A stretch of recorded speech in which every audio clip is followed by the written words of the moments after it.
Welcome to Hurrdat Sports Live. And a couple of them really timely. Over the middle, this is Kittle, and what an adjustment. Boy, he's as good as ever at 32 years old. End zone. Robinson for the touchdown. What an answer. Barnes with time. Now the pocket collapsing, and he is dropped. Buda Paletti, his fourth sack of the season. Barnes didn't see the pressure coming. Gavin Barfield got there, his first sack of the season. Into coverage, what a throw, and what a catch. It's landed right. All the time. You know, I talk to my group about chasing edges, right? We're trying to find those edges wherever they are, whether that's in the meeting room of how we can be better, how we can take a step there. If it's in warm-ups or walkthroughs or stretch lines, we're chasing edges like in everything we're doing. We understand that, you know, there's a prerequisite to be here, but then we gotta go, you know, further than that. And so sometimes I use the acronym of climbing, you know, committing to the process, laying it on the line every day, investing in the details, making an impact, and being the best version of ourselves. So we're climbing in everything we do, and that's on the field, that's off the field, that's in the classroom. And I think that you will be successful if you kind of have that mindset on and off the field. Good morning. Welcome in Hurrdat Sports Live, presented by Centris Federal Credit Union. That's DB. I'm Ravi, Lulla here at Hurrdat Sports Bar and Grill. What's up, DB? How we doing? I'm doing good. How are you? That's not a convincing answer. Nah. It's all I had to be here. So you know how sometimes like you hear somebody say something and you're like, I don't know. Yeah. So far, and it's early, he talks like that in real life. Who? Coach Manning. Oh, yeah. He, you know, so he's one guy I spent a ton of time watching. Okay. And so I watched him. I watched D-Line. I watched Coach Simpson. Coach Rhule snapped at me talking about he doesn't need any former not so experts critiquing his drills. He said it loud enough for me to hear. I said, "You're childish." Nah. I think he was talking to Micah though. But he talks like that, and it's weird because those can be non-negotiables that I'm talking about. Right? If that, just say you use that acronym, like if that's in your room and that's what you talk about, that's a standard setter. Yeah. You know what I mean? Yeah. And who did we talk to yesterday when I almost jumped out of the chair doing cartwheels? That was talking about non-negotiable. Was it Kugler talking about a coach? Yeah, Kugler. Was he talking about Liam? He was talking about either Liam or Ben Johnson because we were talking about the coordinators and what guys in their room. Yeah, and what guys like jumped out to him. And I was like, and he brought it up unprompted. He goes, yeah, there's non-negotiables in the room about, and it was, and you kind of did your cheerleader thing, and we're excited about it. I don't need you to do that. Oh, my bad. I don't. It's exciting. You said cartwheels. I thought I could do cartwheels. I used to be able to. I don't think I can anymore. Yeah, I can. My neck is super poor. Really? Oh yeah, your boy. What'd you do? I mean, my neck is sore. Ain't no telling where or how I'm sleeping. It's just like, I thought the question was more if we're sleeping. We're short. Yeah. Oh yeah, we're about. Do I look like you look fine? I just normally when you start to like, well, I don't know, you didn't get a lot of sleep. What happened? About 310. We have a little village at our house that has lights on it. Oh yeah, it lights up, and I can't figure out how to turn it off. Like a little Christmas village thing, or yeah. I wanted to take a baseball bat to it last night. Well, don't do that. I don't have so. Not that if I did, I would. I don't have any bats in my house. Really? I have two in my bat bag. Oh, so you don't have any softball bats? There's a Shane-sized club by my headboard. Yeah, but that's about it. But by the time if somebody's close enough where I need the golf club, I'm already in trouble. Oh, like a golf? I was thinking like a billy club. Well, I use it like that because it's for Shane size. Because you have to be able to swing one-handed. Yeah. You got to for defense purposes. Yeah. No, I understand. Right. I've thought about this before because like a lot of people keep a baseball bat or whatever, and I'm like, it's not super practical in like a self-defense situation, unless you're like choking up to halfway up the barrel anyway and kind of using it that way. Yeah, I have to be able to use it one-handed. Yeah, you got to. So I practice the technique. It's a good morning though. I saw Scott and the fam. I hadn't seen him in like 2 weeks. I'll say it seems like it's been a minute. Well, the weather was so bad. Scott says now if you were playing in the senior softball league, you would have a bat ready. Oh, is he in already? Yeah, he hopped in. So I wonder how he does that. He can't be home. He probably's listening on his phone. Oh, that's pretty cool. Yeah. Listen, I can't walk. When's the last time you've been in school hallways? Not recently. Not full. This poor lady the other day in the airport, after I dropped Ryder off, she's literally like walking with her head down. I'm like, you remind me of the kids in high school. Like, how do you not run into anything? No, they do run into stuff. It just doesn't bother them that much. TK says handguns, guys. Oh, I know. I am so tempted. I thought about getting one with like the handprint safe or whatever, you know? I am so tempted. Because here's the my barber's, he's gonna talk me into it. He has 2. Yeah. And he carries 1. Yeah. Because he has this permit. And it came up again in my stop class. Yeah. I'm like, I just don't know. I would pick guns over motorcycles. In terms of like things to learn? Yeah. Although he's on the bike riding unit. Like that's what he does. That doesn't surprise me. So it's like, I won't say never. I don't think I could ever be a motorcycle guy. I'm not a motorcycle guy at all. And I would really, really, really work on my temperament to be a concealed carry guy. I don't think I'd do a concealed carry, but like Natasha trap shoots, right? So like there's guns in the house. Yeah, and we don't have kids, so it's not as my pest control guy would be my friend again if I went out there. Mm-hmm. Oh, I told you he was so disappointed when I didn't answer his question correctly. He's like, what a gump. That's what I think he was thinking. You're like, I was like, nah, but I'll go out there and walk. Go ahead and get back to doing what you were doing. Isn't he the one that said that? Yeah. He's like, why don't you go back to what you were doing? He goes, never mind. Go on. Yeah. Hey, I said, how you get waved off in your own house? Oh, actually, I know how, but I saw it. How does a stranger wave you off in your own house? No, so I don't know. I think they're fascinating, but you know what sent me back? I was ready. Mm-hmm. I was going to take these steps. I'm around Zoe. I'm dropping her off all these things are going through my mind. Mm-hmm. When I'm taking her to the airport or when we're together or whatever. And I'm like, this little girl's going to force me to learn how to shoot. And then I told you about this. It's not funny. The way you said it was a little funny. You think the weirdest things are funny. But then I told you when I saw Colin's eye from the scope with the perfect stitches. Yeah. Because the recoil got him. I was like, see, this too much can go wrong. Yeah. I mean, you're not going to have a scope on a handgun, probably. No. I Googled. And you're all the way out here, so you're not going to have various days about what I would like. And I don't know, man. I need I need everything to be automatic. Because I don't know how to do anything, and I don't see very well. Yeah, well, that could be. You should go to an eye doctor. I can see far away, though. I got no problem seeing far away. You should go to an eye doctor before you purchase a handgun. Did I tell you about the flight attendant? No. Oh, man, this was so DB. You told me one of the, I think, ladies at the desk was the aunt of one of your. D-Ray's aunt. Yeah. And she, oh, my nephew, he loves you. She said, Benning, you coach. You that coach. Anyway.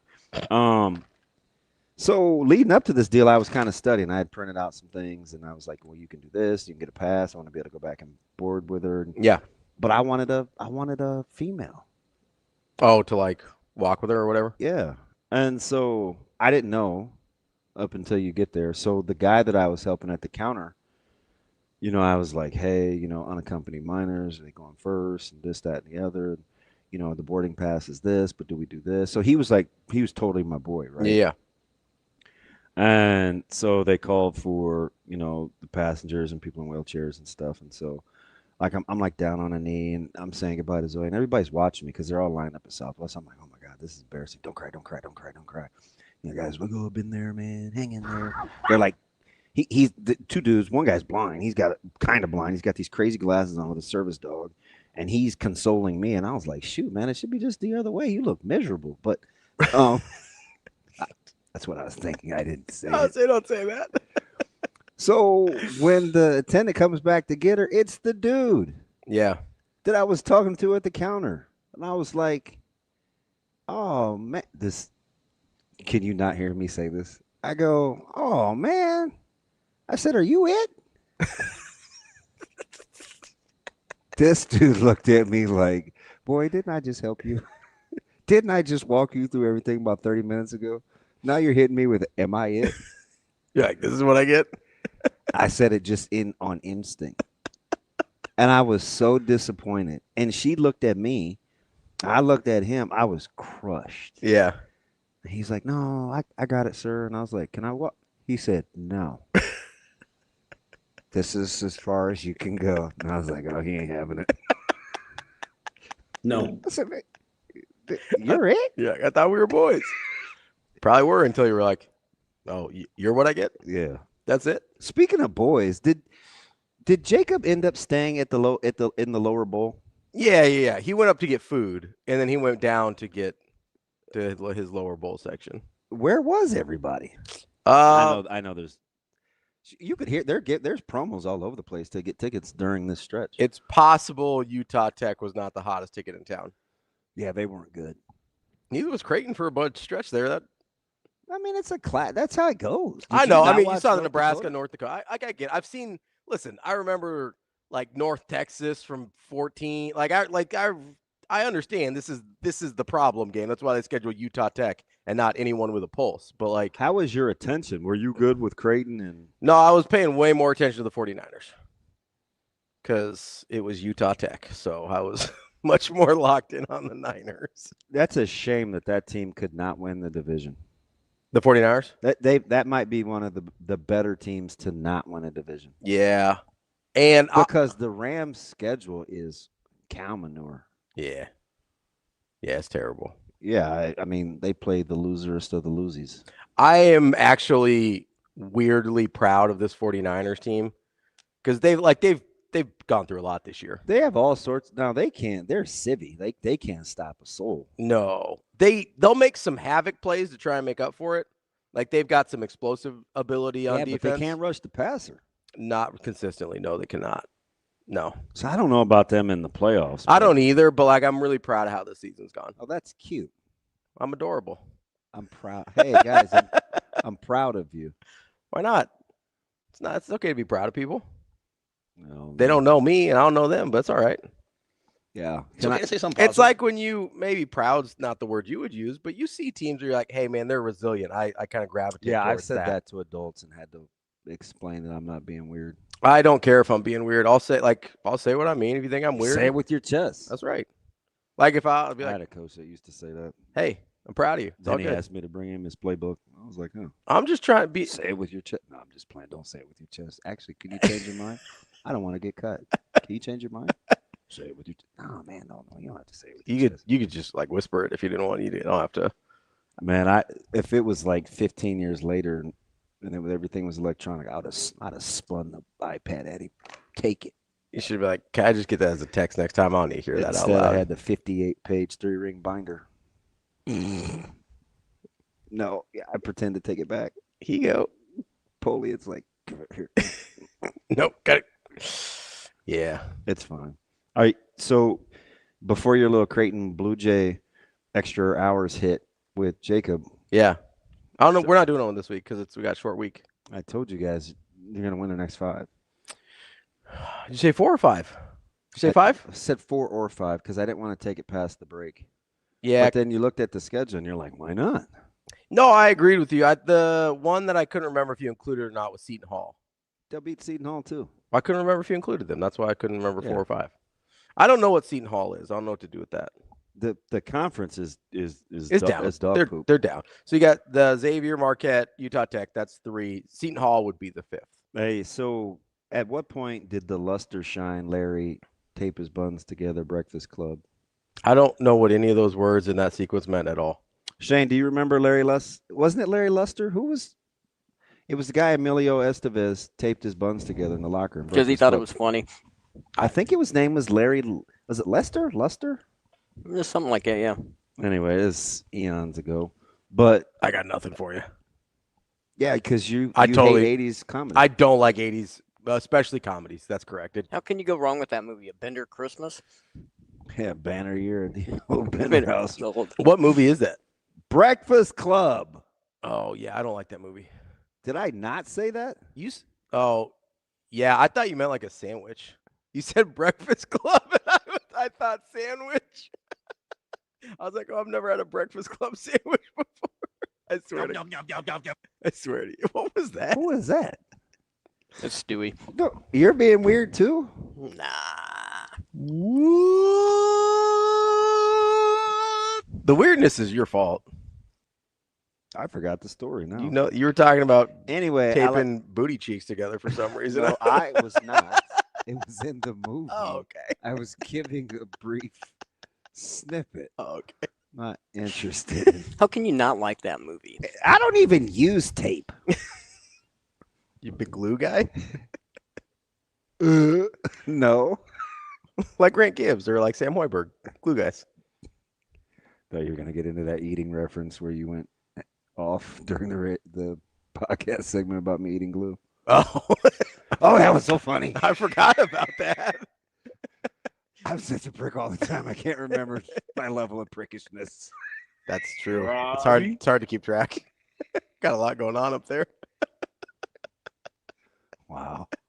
It's cool. Anyway, back to Coach Manning. You could tell he's about that life. Yeah. Yeah, just as a like I can see why he's highly thought of as a recruiter. Sure. Yeah. Just because of his ability to reach kiddos. Seems like there was a he said, "Say, man, you walking into this place with your picture on the wall?" He said, "Is that weird?" Oh, who asked that? I just met you. I like it. He's not afraid to say the weird thing. Yeah, I told him that's why I'm coming in here. You should be like, yeah, I think Coach Rhule is trolling me. He's like, listen, I've been here a little over. I've been here a little over a week, man. Like the details, man, the process. Like I can get with what's in the building. I said, okay, we need a couple more. It's all about the people in the building. Whether it's the student athletes or the staff. I feel like there's been a theme of the hires. Oh yeah. I feel like there's some commonality in those guys. So I'm tweaking. I'm tweaking.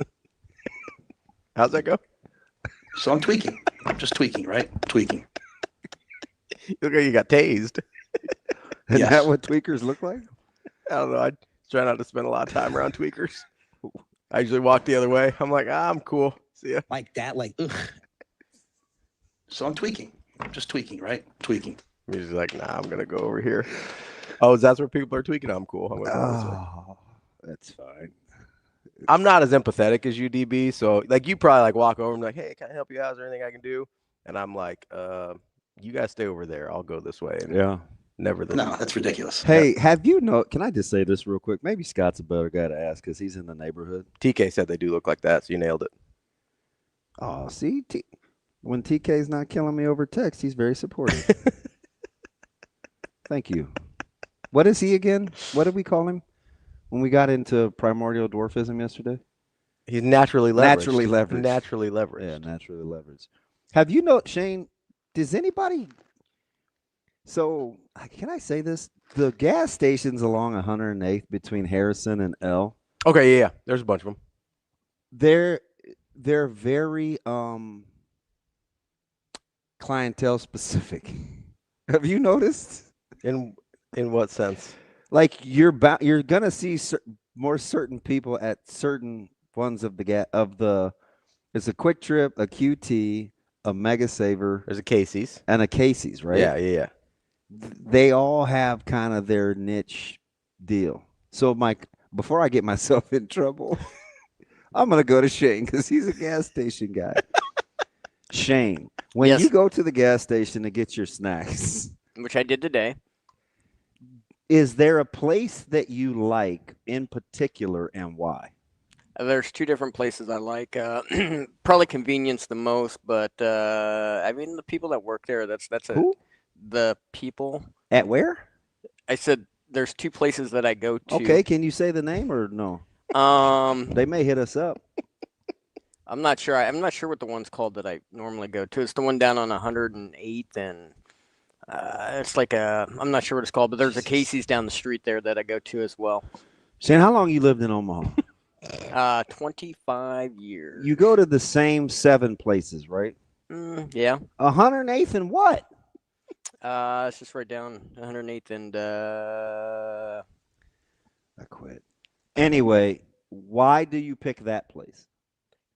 Convenience and the people that work there. You stopped me at people before, so. Okay, convenience. Like you like the spacing in the aisles, or I like you like the- where the juice is, or what?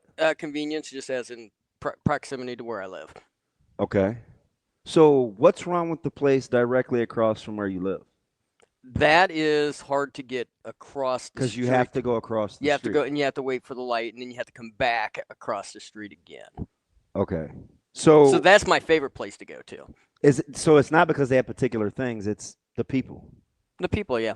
Okay, what about you? You're a gas station guy too. Yeah, so cleanliness is really, really high on the, like if I walk into a Have place. you noticed a different, like, in clientele? Yeah, I tend to go to the same couple because of the cleanliness, so I don't have the, like, I'm not gonna go, I don't generally go to a couple of them. Yeah. Because I don't like the, like, I don't think they're as clean. Mm-hmm. And so I don't go to those ones. So I don't have as wide of a variety of sampling. Yeah. But it does seem like there's the same type of people in the same ones I go to every time. Okay. So I don't know if that's a gas station specific thing or like a part of town thing. Like, hey, I'm in this part of town, you get this clientele. I'm in this part of town, you get different clientele. That's why it's just kind of using these as an example. Yeah, because they're all right in a row. They're all in the same area. But I only go to, you know, some people go to some places because of the donuts or the type of slush or the squirts they so get I in the will espresso. say I like the slices of pizza at the couple places that I go. I'll get those every once in a while. Really? That's about the only thing I'll make a distinction on food wise. I don't eat a ton of gas. Gas is last. I mean, if I'm going in, usually my trips inside and my trips to get gas are separate. Yeah, because you go to the gas station to get something much more frequently than you get gas. Correct. Yeah. Usually, if I'm getting gas, like I'm getting gas and I'm going, and I'm usually like on the way somewhere, so I'm not taking time to go in. I usually don't leave enough time for both, if I'm being honest. I understand. I'm just curious. I think you may go to the gas stations more than any of us, because you get ice there all the time, right? Not anymore. I go to Costco now. Oh, okay, yeah. But yeah, I used to. You used to go to gas stations like a couple times, like every other day, basically. Every 2-3. Yeah, for sure. So 114th. So where did you pull 108th from? Between 100, or it's off 114th between Davenport and Burke. It's the Amico. I know what you're talking about. Is that it? But it's not called an Amico. It's called something else, like it's right an across Eddie's or the something street like from And Burgers. yeah, and it's changed names like 8 times. in the last that's a 10 years. That's I know a where that one is. great gas convenience store. It is, but it's changed names like 10 times. Wasn't it a Fantasies for a while? Something like that, yeah. So the only reason I know about that place is it used to be a Phillips 66. Yeah, I think that's when it was the convenience store was the fantasy part. It wasn't when it was a Phillips I used to 66. use a Phillips card. I think it's a Maverick now. So I have yet to be in one of those. I haven't either. I've seen several, but I think it's a Maverick now. Yeah. I thought of you the other day. Why is that? I'm sure that was distressing to you. I gotta kind of tell this story. So I had to take a lift. Okay. And my Lyft driver was not from here. Mm-hmm. And she rubbed me the wrong way to begin with because there were plenty of places for her to stop at the location I was, but she went all the way around the corner. Okay. So I had to walk to her a fair amount. I don't like that. And so I was I'm feeling some type of way. Mm-hmm. And I get in the car and has this thick accent. And she, I asked her, it's like, oh, from such and such and such and such. And I can't remember what she said. It wasn't Afghanistan. It was something Kazakhstan. It was. It made me think of Frost. I don't One know. of the other stands. It was something like that. Tajikistan. And so the only thing that prompted me to ask further questions is she took the super scenic route. I mean, she took like 24th to Q to the interstate access. Then she got off on 84th and went to Harrison. I'm like, why are you going this way? And she backed in my driveway, which was super weird. But short story long, I said, oh, yeah. I know of said place. And she goes, oh, are you military? And I was trying to kill the conversation, and I was like, sure. Like, I wasn't even being, I was like, sure. It's dark. She can't see me.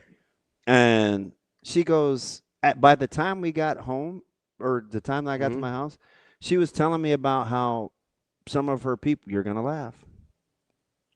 I'm ready. Some of her family run, yep,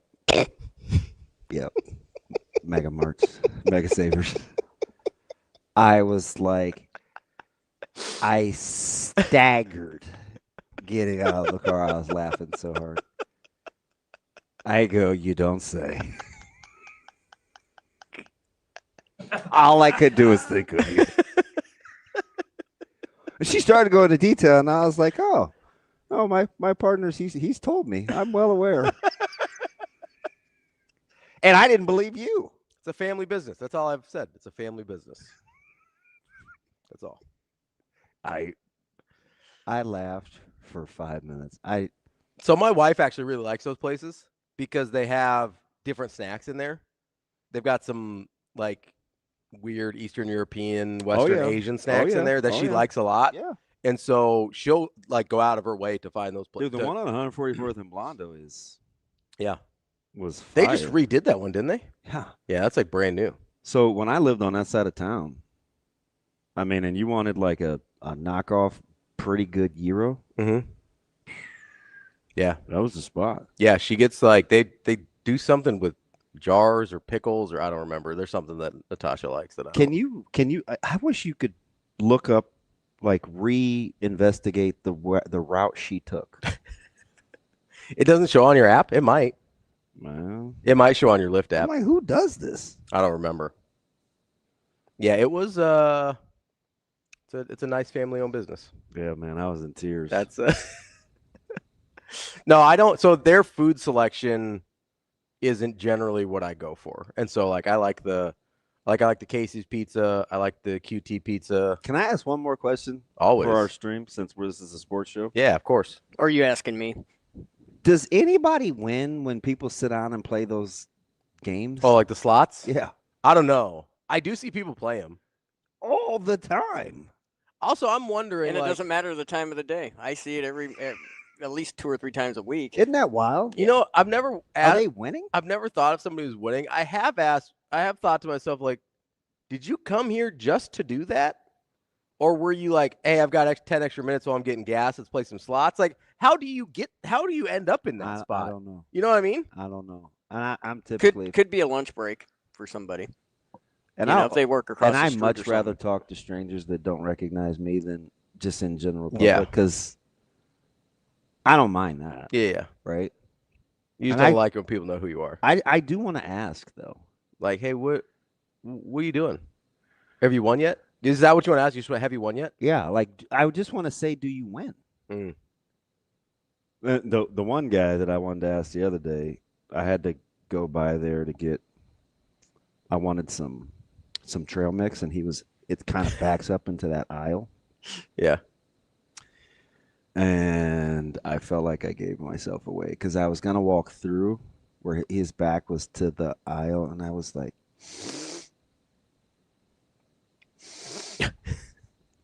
what were you sniffing?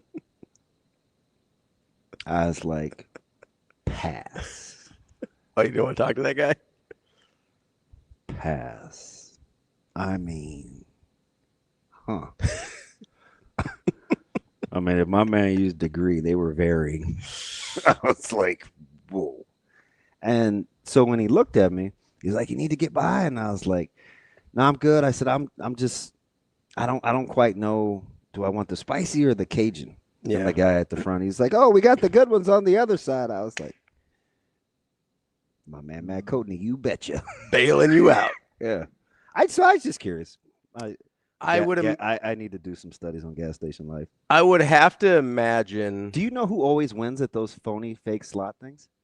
I don't want to know if they're. I don't know if they're phony or fake. I don't make any allegations. So you heard me talk about JL, John? Yeah. He does. He wins all the time. Really? Yes.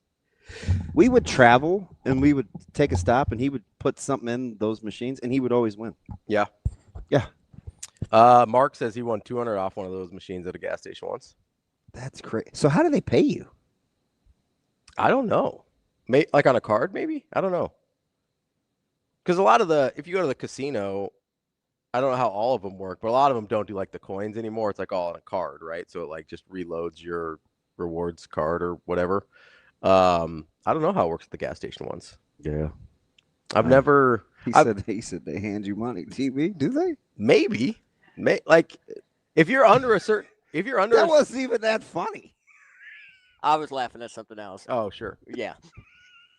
Oh, Shane here for Headley humor. Because if you have like a scratch ticket, it's under a certain amount, or a lotto ticket, they'll pay you out like cash right at the place. At least they used to. I don't know.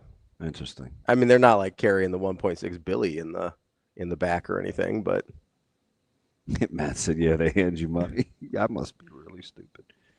It's fine. Thank you guys. I appreciate you looking out for me.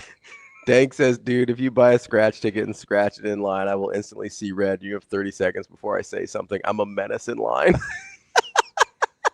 See, but I can rock with that. I don't think I've ever bought a scratch ticket. See, that more people need to be like Dank.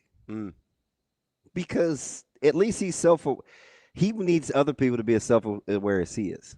Yeah, like me, I'm very self-aware. You've seen those guys and gals that are like, play 10, give me back 4, put 2 on such and such. I'm like, we're not doing it right now. What are we doing? And like, are you being serious right now? They said the machine prints a ticket and you give it to them. They hand you the cash after. I think he's talking about the slots. Dude, we got some. Is there anything that our chat doesn't know? I think somebody in our chat knows everything. Right. Like, there's a good chance if we have a question, there's somebody who has some level of expertise. Yeah, I don't think I've ever bought a scratch ticket. I've had them given to me as like, like stocking stuffers or whatever. I don't think I've personally ever bought a scratch ticket. Did you see what Giblet said? He just hit my pet peeve. Oh, people on speakerphone in line. Dude, yeah, speakerphone in public's a move. Like, I don't. I hate to say where I was because I know you like the stereotype, but I was in St. Louis going through the airport. What am I stereotyping? Big Cardinals fans? And appreciate all the players you're sending us, by the way. The speakerphone thing was alive and kicking. And it's like 5:51 in the morning. I'm just going to say, I know it wasn't my people because they always have the annoying Bluetooth 100% of the time. I'm like, you need people like me. Why? It's okay if you wheel your luggage with one hand and hold the phone with your other two. You got to keep it out here. Why? You got to keep it out here and be like, oh, no, what's going on? Wait, who? What is going on? Hemina? What you just said. I didn't have any words, so I just mumbled.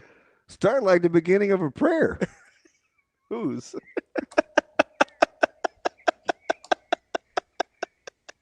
At no point in your rambling, incoherent response were you even close to anything that could be considered a rational thought. Oh, I told you, if it's my people, we got the Bluetooth in 100% of the time. If you ever see an Indian man walking around and he doesn't have a Bluetooth in, you ask him if he's okay. Ask him if Shane like that one. Ask him if he's there against his will. What happened? Because 100% of the time they got the Bluetooth in. Yeah, the speakerphone thing was killing me. It is. So I'll do like, if there's nobody around, sometimes I'll do it.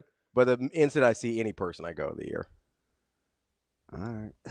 I just, sometimes it gets a little annoying to be like, I had to get all this out this morning. No, it's good. I think it's because I feel a little delirious. It's hot in here. Well, I think you should get a ticket, Scott. I think you should get a ticket for you're exactly right. Using speakerphone in public. This is good that you got some things off your chest because you know what today is, right? December 23rd. It's Festivus. Oh man, don't you start. There's the airing of Grievances. So you got yours out. Oh, I have lots. Oh, we got a spot for it later. Yeah. Are we doing that? Absolutely, yeah. Can I ask one more question before we actually maybe get into sports? I can't imagine that's going to happen at any point today, but go ahead. Is there anything that's like must watch during this break? Like, are you a Christmas movie guy? I will watch some Christmas movies. Shane? Not so much. I mean, there's a couple that I like, but not You're really.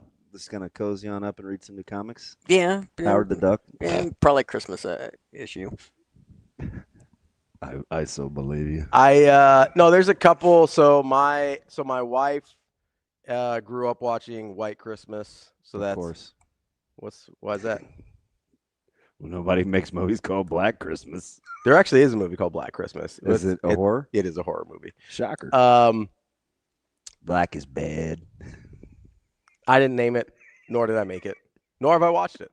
I will say not a lot of cultural diversity in Bing Crosby's White Christmas. It does age pretty well, though. I was expecting it to be way more. You're sitting through White Christmas? Every year. It's her favorite Christmas movie, so we watch it every year. Yeah, but a lot of that probably goes back deep, like decades. For a lot of people that watch that kind of stuff. She's not that old. She watched it when she was a kid, though. That's what I mean. When they watch it when they were a kid or whatever. It's very nostalgic. Nostalgic, yeah. I'm with you, TK. I like Charlie Brown Christmas because now on my TikTok, everybody's doing that dance. Yeah, my mom really likes Charlie Brown Christmas, so we do Charlie Brown Thanksgiving on Thanksgiving, then we do Charlie Brown Christmas on Christmas. That's the jam.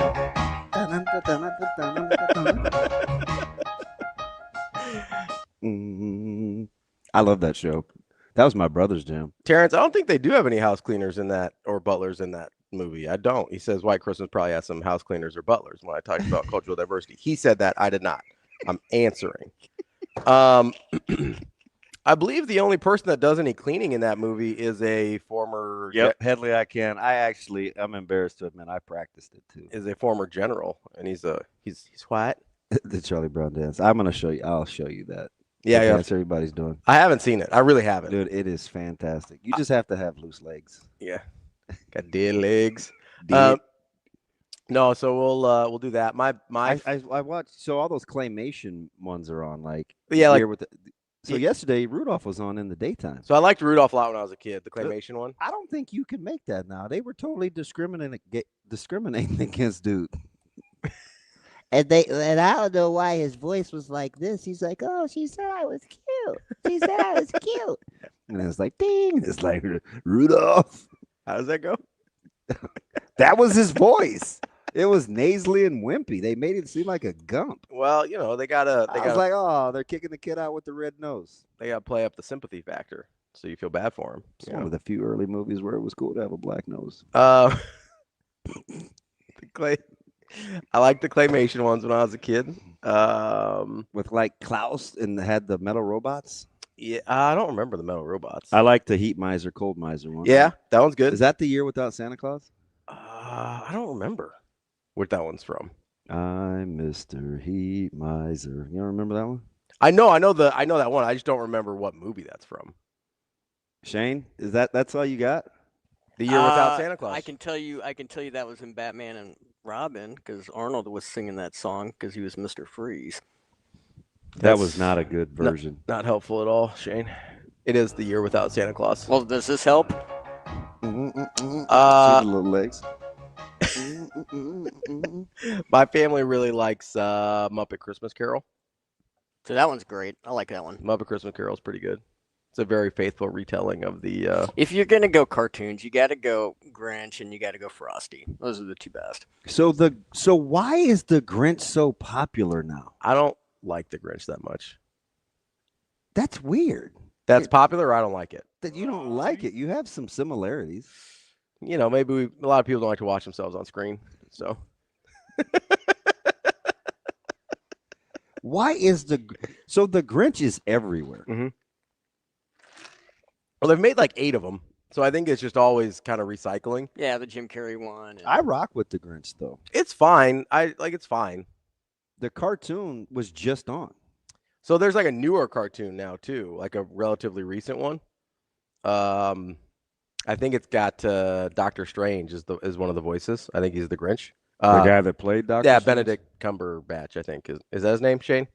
Yes. I have no idea. He plays one of the I think he plays the Grinch. Yeah, you need to go back and watch that Rudolph, because it probably wouldn't. You had the manly coach reindeer with the baseball hat. Mhm. I'm Coach such and such, and I'm here to turn you into. I was like, oh, that's a stereotype. I thought you liked stereotypes. No. No. Oh, okay. No. Although I will admit, they typically do come from someplace fairly real. They didn't come up on their own usually. That's all I'll say. Like Indian men and their Bluetooth. What was that prayer you were saying? How about dub. Yeah, all right. What happened? I suppose we'll take a break before we start. Sports. And I will admit this. I did watch both the first two. Home Alones. Yeah, Home Alones. Robbie hates like a couple on of weeks Home ago. Alone. I don't hate Home Alone. I just don't. It's not my thing. It's not like I hate A Christmas Story. There's a lot of kids screaming, and it was a little too much. But yeah, I don't like that. Get past that, it's fine. Wait, where? Oh, in the house when they were getting ready to pack? Yeah, early in the movie when they're all in the house together. What? I mean, it's 6 minutes. You'll get it back. Will I? That's 6 minutes of my life. I don't have to listen to children screaming. That's a win. No, are you a 1 or a 2 guy, Shane? The second one I thought was better because he was older, a little bit more mature, a little smarter. I don't know. That's the abandoned condo and the hot oil and the feathers one. Yeah. He lit the rope on fire. Yeah. I don't think I've seen the second one. If I'm being honest, I think I've only seen the first one, the first Home Alone. Which again, I don't mind. I hate A Christmas Story. I don't like. I can't put my arms down. Christmas Story. The BB gun and the pink bunny outfit. Hate that movie. Yeah, it's not a good show. I hate that movie. It has like 6 good parts. Yeah, I can't stand that movie. I think it's terrible. I didn't like watching it when I was a kid. I don't like watching it now. I don't understand why you would play it for 24 straight hours. It was the soap. Oh, Ralphie boy. I think it's terrible. I think everybody in that movie sucks. There's nobody that I root for in that movie. I think they're all a-holes. Wow. I hate that movie. Dude, that is you sat on that for a second. Oh, I hate You seem very hurt right now. Hate that movie. You gonna be all right? I don't like Christmas Vacation, but that's mostly a Chevy Chase thing. I don't like Chevy Chase. All right, that's the one where the Christmas tree burned up with the cat and the turkey exploded. Yeah, that one's goat though. It's okay. I don't like anything with Chevy Chase in it. I find it almost impossible to watch. I don't think he's funny. I don't think he's ever been funny. Not a Chevy Chase guy at all. And Edna was funny. I've seen that movie once, ever. She was in Vacation, the first one. Nah, it was she died in that one. It got drug out a little, but that was funny. Wow, spoilers on Aunt Edna dying. Thanks a lot, man. Jeez. They only drove around with her on top of the car. I mean, the brothers like stealing hubcaps and spray painting the station wagon was not all that funny, but very Chevy Chase-ish. I didn't know Chevy Chase had brothers in that movie. Yeah, it was a brief cameo. Oh, it's a family business. What did Chevy do to you? He's unreasonably popular for how bad he is. Well, I mean, they traveled across the United States, so you're going to run into a lot of different, folks. There's no white hoodlums. Apparently not where he traveled at. Wow, Shane. Wow. Wow. Guess he went to the wrong gas stations. Rocky IV. Rocky IV isn't a Christmas movie. See, this is the thing that I'm going to air one of my grievances early. Oh, boy. Just because something happens in the winter doesn't make it a Christmas movie. Maybe he's just being funny. We do this is weird all the time. All the time. They're like, oh, Die Hard's a Christmas movie because it happens to... No, that movie could happen anytime. It could have been a party at Nakatomi Plaza anytime we wanted. At where plaza? Nakatomi Plaza. That That's was the the name of the plaza? building. Okay. Yeah. It could have happened anytime. It could have been a 4th of July party. It could have been a going away party. It could have been anything at all. It just happened to be a party in the wintertime during Christmas. That's not a Christmas movie. Christmas movies have to have Christmas as a central plot point of the film. Otherwise, it's just a movie that happens in the winter. Stop doing that. Tanner's out on Chevy Chase, too. Yeah, Chevy Chase sucks. Dude, the Mayor of Kingstown is fire. Even though... So that's one of the few shows that I'll rock with where I can't stand the lead actor. Mm-hmm. Like, I'm not a Renner guy. Yeah. But that show is He's very hit and miss for me. Legit. Yeah. Very hit and miss for me. Yeah, that's a great series. I haven't seen that one, I don't think. Yeah, I don't think. I make it through Renner. Mm. Shane, you a Renner guy? Yeah, Jeremy's all right. I like him in there's this very stupid comedy called Tag that I enjoy that he's in. God, I almost said something. Like You're It? That's the concept of Tag. Yeah, Town was fantastic. The Town's Rowdy, good. I could watch that movie. The Town's really good. I sneak in at least 30 minutes when it's on all the time. That is a sensational show. Good clips on TikTok too. Whenever they pop up. Yeah. You get any Town clips on TikTok? Yeah, I get the one about whose car we taking? Whose car we taking? Yeah. Weird that would be on my algorithm. Not that I think that way. We're gonna hurt some people. Whose car we taking? I need to grow up. I think you just need to like Coke and a smile. Chill out on the violent tendencies. I don't think Coke's gonna help that. That'll actually might ramp you up a little bit. Understand though. I don't. We, for whatever the reason, we bought a case of vanilla Coke. It will be in there another 2 months. We go on these weird vanilla by Coke we, is I fire. mean everybody in the house, not me. What? Oh, I bring it to you because It's fire. Vanilla There's Coke no statute. Vanilla Coke is trash. Must have been like on a humbug. I don't like We flavor. have Christmas Sprite cranberry. I don't really like flavored sodas. Like besides their normal. That's one of flavor. the best things taking it back to gas stations about going to a gas station is like Quick Trip. You get your little secret pump. You can go in there to the fountain and they have just a ton of stuff that you can get and you can make the pop the way you want it with the different syrups and all that kind of stuff. So Big suicide guy, little energy rooster booster. yeah, a little rooster booster, all that kind of stuff. A little vanilla in there. A little vanilla, a little cherry. If I was a gonna little peach. just totally immerse myself in things that are terrible for me that I could drink that aren't distilled, it's gonna be cream soda or ginger ale. I don't like cream soda. Cream soda is sensational. I'll mess around with root beer, but I'm not trying to do cream Root soda. beer, you talk about overrated. I like root beer. Root beer sucks. Jam, I agree. Home Alone is not a Christmas movie. Plus They could have gone on vacation anytime. Plus they have the crushed ice. Everybody loves the crushed ice. That is actually one of the selling points. I ask you I ask you a normal question about gas stations, and it takes you 38 minutes to come back to it. Well, you bring up cherry vanilla Coke or cherry Coke or whatever. I Vanilla didn't even Coke. say cherry, numbnuts. Yeah, but I like all that. I don't know what's wrong with him.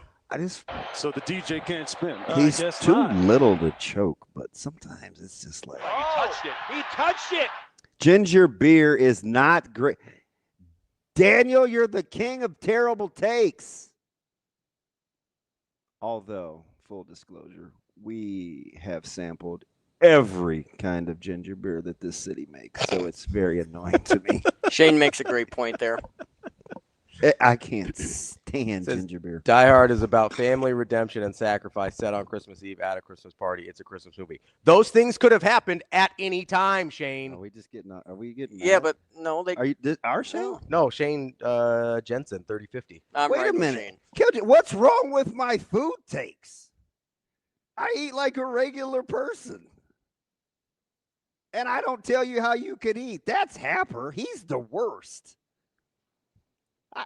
What's wrong with my food takes?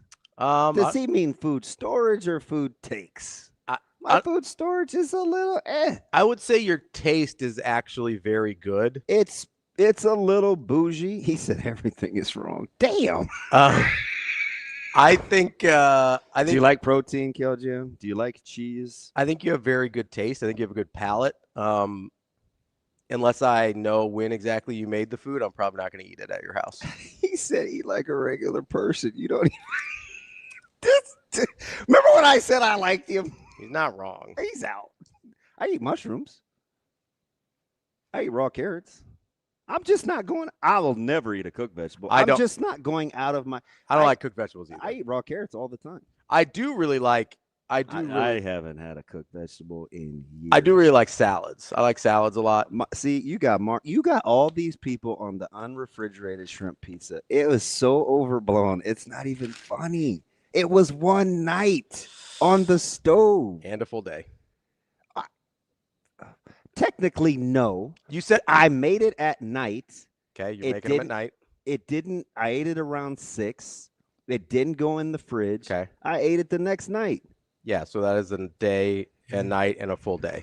It's just a day. It's 24 hours unrefrigerated. It's a night because overnight, and then a full day. There's no extra hours in the night. Full day. I get hammered at the grocery store over shrimp pizza. I'm like, how does it like? People bring it up to you in public. I had a dude. Listen, I'm at the grocery store like 3 weeks ago, over on 96th and Q. I didn't even want to be in there. I needed shrimp on a humbug, and I wanted it fresh. I was closer to that side than I was to being able to go to Costco. Mm-hmm. So I'm kind of perusing, and they have a bunch of seafood stuff ready to go. Like these ready-made pinwheels, and so I was a little curious, like the already crusted salmon, and I was like, oh, maybe I get some ideas because I had a lot of seafood. Mm-hmm. Dude, like he knew me, man, kind of over my ear. He goes, "See how it's stored cold?" I looked. I thought it was God. I was like, God, is it you? Are you there? My man just halfway cackled and kept on pushing. I was like, wow, that is so wrong. I wanted to explain. That's incredible. Yeah, your explanation would have been like, it was only left out for 24 hours. Which doesn't make it any better. I can't believe people like come up to you cold and say that. I mean, over my shoulder.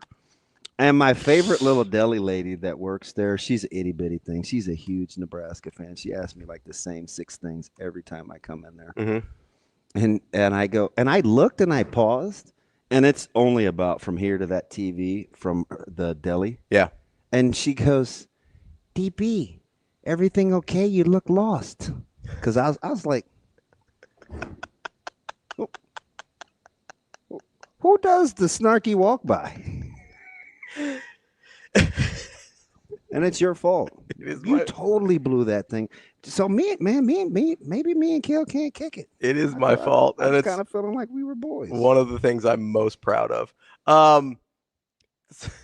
He said my food takes are a normal See, Kale's got me good. Paul says, ever notice how both Christmas Vacation and Love Actually are a bunch of scenes cut together in no particular order into a movie? Love Actually, also not a Christmas movie. What is Love Actually about? It's about workplace harassment and bad friends. Boy, I was gonna have to touch you. Actually. What's it about? So it's basically, it's trying to... You're pulling the shade. It's about workplace harassment and people being bad friends. That's what it's really about. But they try and make it very romantic seeming, and it's not. It's about people getting harassed at work and people being bad friends. One of the central tenets of the movie is this guy's best man in the movie is like he ruins their wedding video because he's just like creeping out on the bride the whole time. And then he goes to their house and like confesses his love to her with these stupid signs. And like, we're just supposed to be like, oh, that's a totally normal thing to do. Cool. Like that wouldn't cause a fist fight. How you say it again? Cool. That like, was pretty quiet. No, I'm not angry.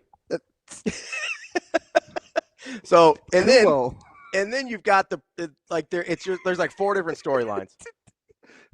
You got Professor Kale.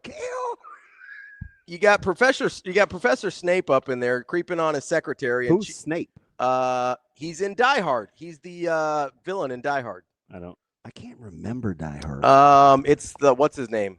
I can't remember his name. Anyway. When everybody was watching Die Hard, I was watching Tango and Cash. He died recently, somewhat recently. The actor. Like 5 years ago. I'll mess with potatoes every now and again. I like them. Alan Rickman, thank you, Tim. I just don't eat them. Yeah, Alan Rickman. I love potatoes. So Professor Snape cheats on his wife with his secretary, and the wife is upset about it, obviously. And then the Prime Minister of England has an assistant that everybody keeps calling fat. And then he falls in love with her, and she's not fat, like she's a normal looking person. And then some 12-year-old falls in love with a different 12-year-old, and it's like, what the F is this movie? And they're like, it's a Christmas movie. And I was like, nope, it's just weird. You seem very hurt right now. I have a feeling you put your slant on the retail, but I mean, if you take away all the the music, and you're like, oh, look how lovely, and look at all they this. play music. Well, I mean, like the score. Oh, you know? I thought you meant like. No, it's not like a musical. Oh, it's but when you strip away all the oh, look, it's Christmas and whatever. That's what the movie's about. It's about cheating, workplace harassment, and bad friends. That's it. And we're supposed to think it's this super romantic movie. It's like all these people are creeps. I don't know what you want me to do here. Story of my life. Sounds like Love Actually. What's it about? You can't laugh at your own jokes. I can, and I do frequently. Wow. See, Shane encourages me. All he's done is laugh. Should we take a break? I think we have a. I think we have a guest here, don't we? We eventually have to get to sports. We're not going to talk about Roy Manning. We talked about Creighton briefly. Yeah. Talked about the 49ers, how I'm proud of them. I was proud. like, I'm all Paul Rhodes with the Niners. I have not seen The Notebook either. Notebook, yeah, that leans creepy also. I have to Google. It's Ryan Gosling. Ryan Gosling. I can see it. Yeah. I don't know You wouldn't like it. It's not a movie for you. It seems. Oh, the musical. So 2004. Yes, that would be the original. Coming up next, we got Brett Ciancia Pick Six previews. We'll talk about the college football playoff that just happened, the first round, and what he's looking forward to in the quarterfinals. That's DB. I'm Ravi Lulla. It's Hurrdat Sports Live.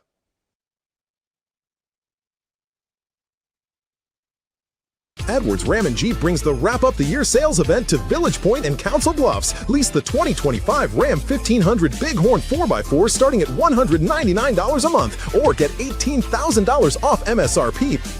More to celebrate with lease deals under $200 a month. Lease the 2026 Jeep Compass Limited Altitude 4x4 starting at $169 a month or save $10,000 off MSRP. Unwrap this season's best savings at Edwards Ram and Jeep, Village Point and Council Bluffs.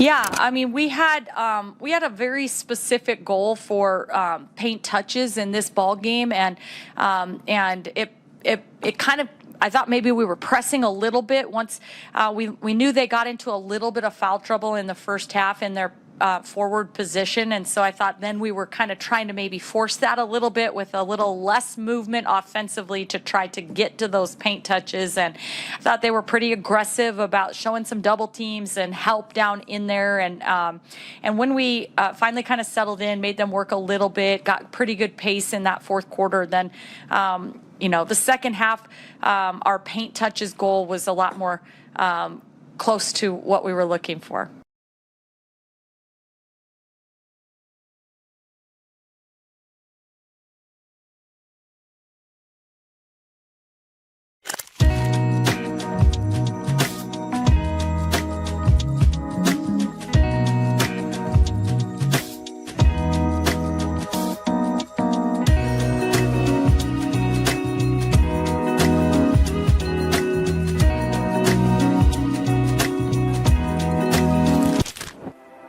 At Centris Federal Credit Union, we have the tools and resources to help our members fulfill their financial goals. With a focus on building a stronger community for the next generation of leaders.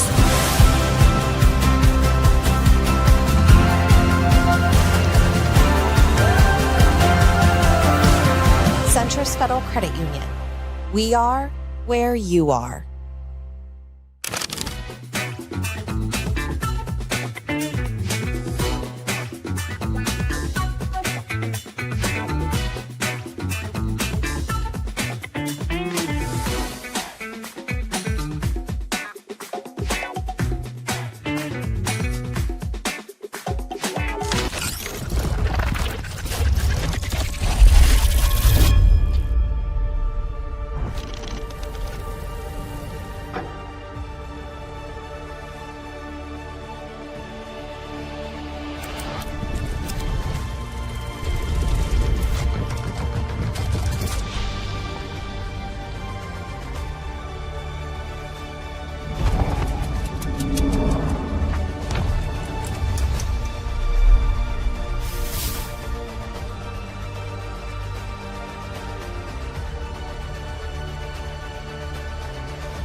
You're listening to Hurrdat Sports Live.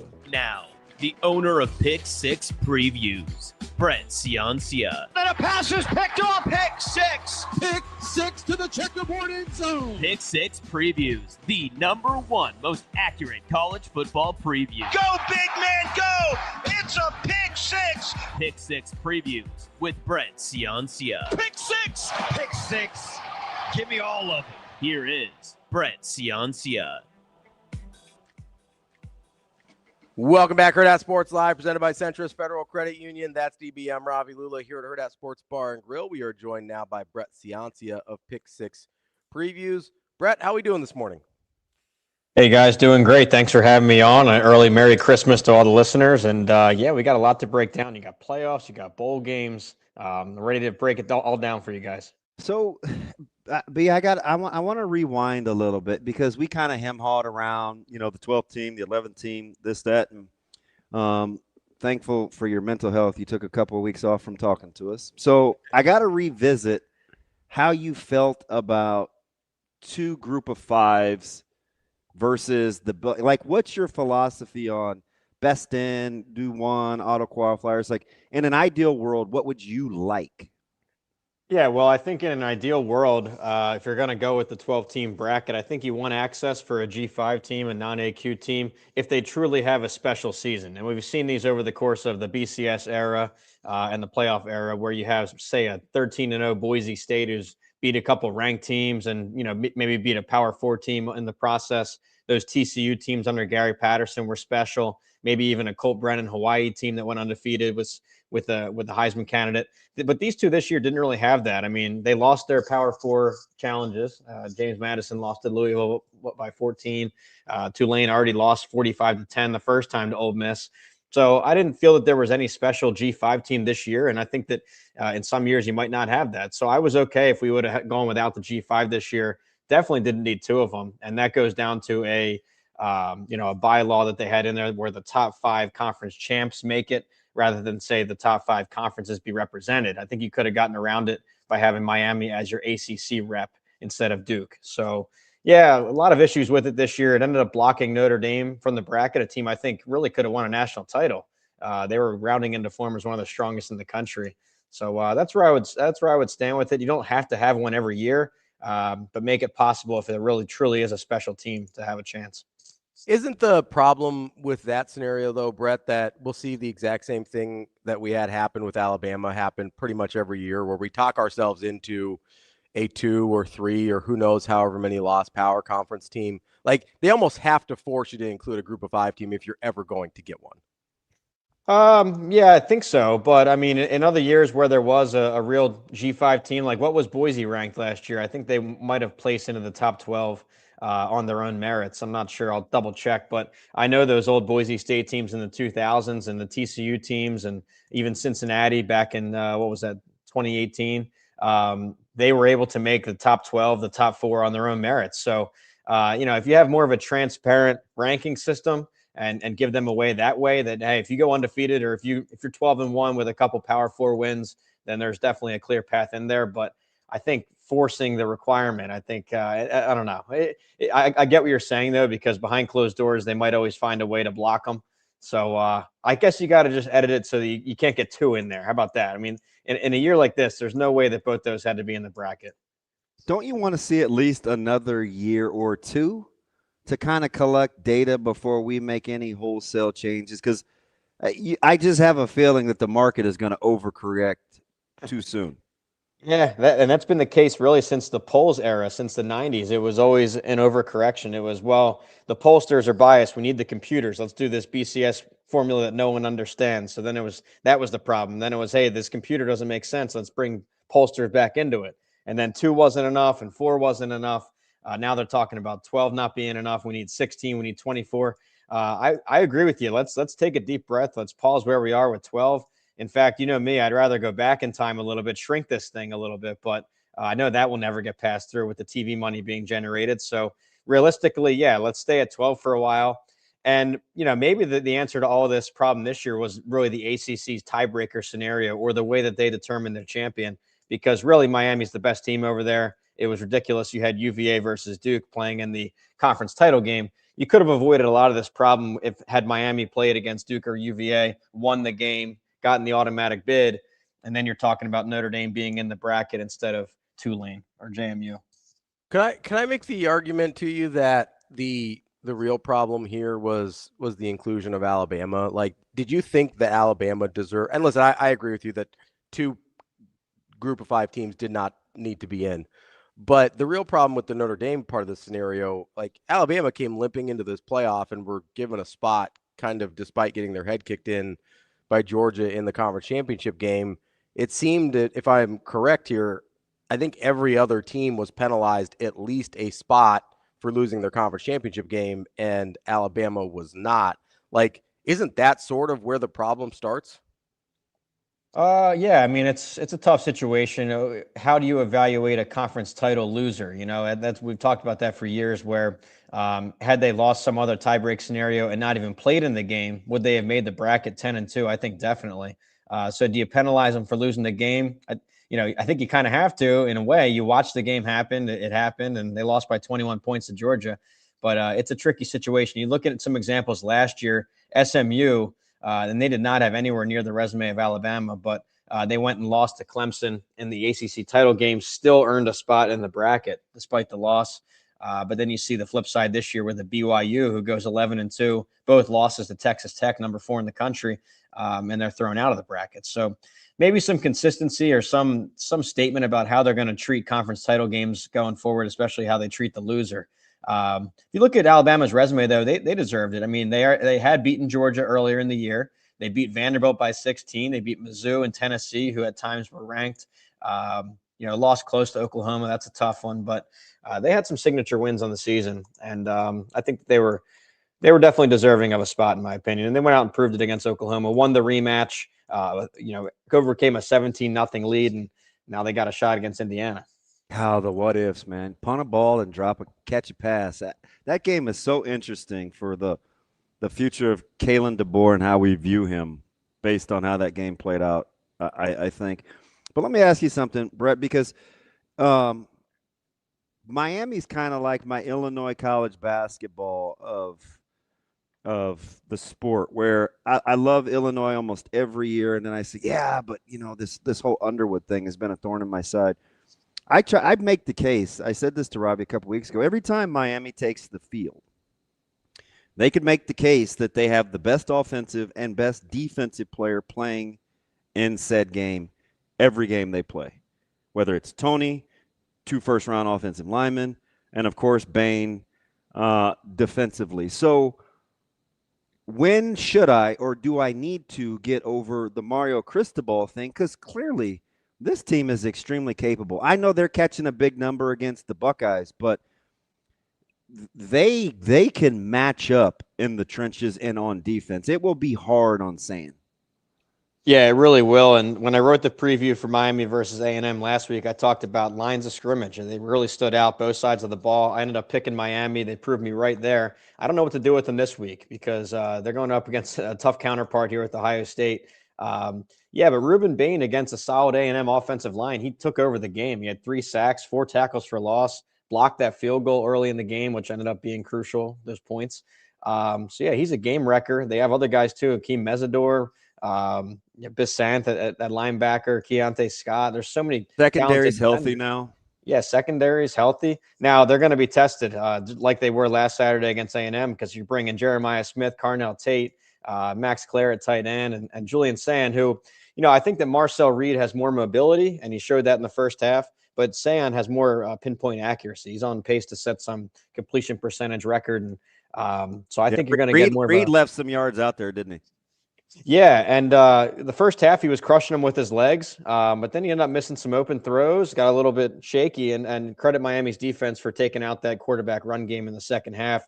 I think they held him to like 1 yard per carry or something when it was all said and done when you factor in sacks. So, it's going to be a fascinating game. When I was writing this preview, I ended up going with Ohio State here to win and to cover barely by 10. I think until proven otherwise, I think they're still the team to beat. I know Indiana roughed them up pretty good, but I like Ohio State here, the more complete team. But you're right, Miami. Hey, it's Mario Cristobal. He catches a lot of flack, but he built this thing. He's the reason they're even this far. His recruiting, his talent acquisition, his transfers, his offensive line development, his coordinator hire on defense. So he deserves a lot of credit for getting them this far. Speaking of Indiana, they're a 7-point favorite against Alabama. Does that sound right to you? I think it should be more. I think Indiana should be about a 9-10 point favorite. I see some value here with Indiana -6.5. So they're my pick to win it this week against Alabama. And, at the top of this, I was talking about Alabama's resume and that they overcame that 17-0 lead. But to Damon's point, a little bit fluky there. I mean, and people forget that Oklahoma dropped a wide open touchdown pass to would have made it 24-7 there. Would have crushed any momentum Alabama was building. Got that ridiculous drop punt, 50-yard pick six. It was wild. So I don't know how good this Alabama team really is on a quarterfinal or a semifinal stage. My game grader has them 12th in the country overall. Meanwhile, Indiana 3rd overall, and top 10 in almost every stat category you could think of. Cignetti's had extra time to prep for it. I think Indiana's going to get it done here. So the tightest line of the rest of the playoff bunch is obviously Oregon at Texas Tech. Listen, it's well documented, the front seven of what happens in Lubbock. But the game, though, it's Hard Rock Stadium, no real advantage, I don't think, for Tech having a home game. Who do you have more questions about, though, Oregon or Tech? Well, yeah, I think I have questions about Texas Tech's offense. That's one part of the stat sheet that stands out. They might have some room to improve here, but overall, though, the way that Texas Tech has destroyed their schedule, 12 games, they've won 12 games, and all 12 are by 20-plus points. That's tied for an all-time record with 2018 Clemson. It's just blowout factor every week. I got to see them live in Lubbock against BYU, where they just suffocated their ranked opponent there. They did it again in the Big 12 title game. So my numbers love Texas Tech. In fact, I think the wrong team's favored. I think you should favor Texas Tech in this one. Oregon, I know they have the high-flying offense. They have some NFL draft picks. But when you look at Texas Tech, they had the most NFL draft watch list prospects coming into the season overall in the country, number one, with something like 20 draftable prospects. So they have talent of their own. I think Texas Tech, I think it's a special season. I think you had more rest time, and I'm going to go with Texas Tech to win it outright. Brett, you said something interesting there, because I'm always trying to figure out what people think the talent levels of these individual teams are. You talked about preseason NFL draft watch lists. You talked about kind of current mock drafts. There's also, certain recruiting services put together composites of what they think the talent is based on recruiting and transfer rankings. Like, how do you measure that when you're working within your formula and your system to figure out, hey, which team do I think is actually more talented? Yeah, well, I look at all those categories you mentioned. The key ones are your 5-year high school recruiting average. I look back at the last 5 classes, but nowadays you have to also look at the last couple transfer cycles too, because these players are moving so often. So, Oregon has them in the high school recruiting. It's been a phenomenal job by Dan Lanning, a ton of 4 stars, 5 stars. I think the TV broadcast last week, they talked about how there's 84 4 stars on Oregon's roster. Incredible talent acquisition, but Texas Tech caught up to them in the transfer cycle. They landed the number one class in the country this year. And then the last bit I look at is NFL draft watch list, like I touched on, where, it's one thing to sign them as recruits, but have you developed them? Are they playing at, a pro level, future pro level? Texas Tech, number one in the country in that category. So scouts are all over them. I trust the scouts. There's no bias with them. It's $1 billion operation. They're not going to fudge the numbers for recruiting rankings. They're trying to find the best players. So I think it's more even than you'd think. I know that Texas Tech is not your signing day powerhouse, but they've caught up from the transfer portal. Yeah, I feel like it's another week and another question of me saying, how is Georgia still flying under the radar? Yeah, for real. This is a team that won back-to-back national titles. They were the preeminent powerhouse to take over from Nick Saban, and all of a sudden they're just in the shadows all season. Nobody's talked about Georgia this year, and quietly their defense has really caught on. I mean, it's been pretty elite the last month or so. Defensively, Gunnar Stockton really resilient in the second halves of games, fourth quarters of games. You can't shake the guy. So yeah, I mean, I think that they're a solid team. Now they're going to be tested by Ole Miss, who I think quieted some rumors there. The people wondered how they play without Lane Kiffin, and They played almost the exact same score and stat sheet as the first time they played Tulane. It was 45-10 the first time. It was pretty much that here the second time. So I wonder if the Vegas line, if you're getting a little bit of value with Ole Miss here, I think you're a lot of times when a coach leaves, you see an overcorrection there in the number.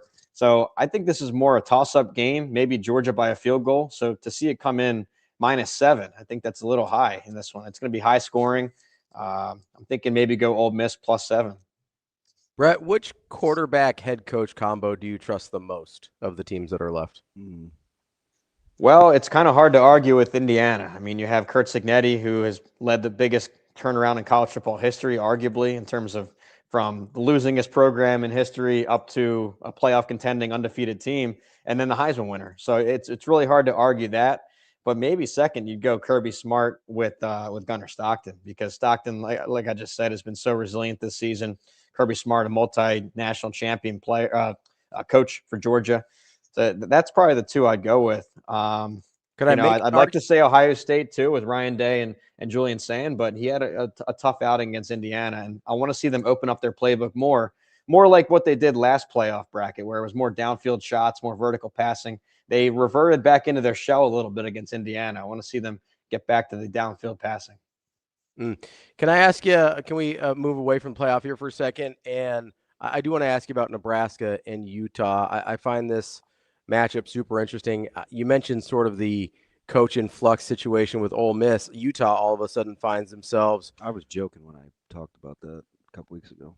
With the very similar situation where not only do you have a coach leaving, you have the DC already named the successor as well, although Kyle Whittingham will be there for the bowl game.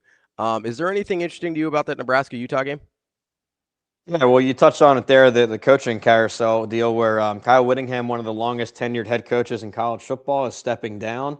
This is a team I get to cover each week for KSL.com. I do game previews for them with Utah and BYU. So I've been focusing on Utah for a while. I love their defense. And I think years ago, they actually hinted or even publicly announced that they were going to have Morgan Scalley take over as the coach in waiting. That time is here. Scalley, of course, a former safety for them back on the Urban Meyer and Whittingham teams that were the BCS busters, and he's really stayed at Salt Lake City the whole time through. He's a great coordinator. So I think that stands out. I think you're going to see them play with emotion and passion one last time for Whit. You're going to get their best shot, and this is a really strong Utah team. And if this was a 16-team bracket, guys, I mean, this is a team that could have made a serious run if they got hot. And you have one of the best offensive lines in the country, 2 first-round projections there on their O-line. They're top 10 in the O-line run push, top 10 pass protection, and their defense goes without saying. So it's going to be a tough battle for Nebraska, honestly, especially because they're going to be playing with so much emotion one last time for Whittingham. Let me ask you something, B, about the game tonight with UNLV and Ohio. Seems like a clear coaching advantage for UNLV. Significantly better record. I'm not sure what you think about conference strength or schedule affiliation, but 6.5 seems super light. It seems like they're just begging you to take UNLV. It looks pretty easy. Then I look at the number and I was like, how does Ohio keep this within a score?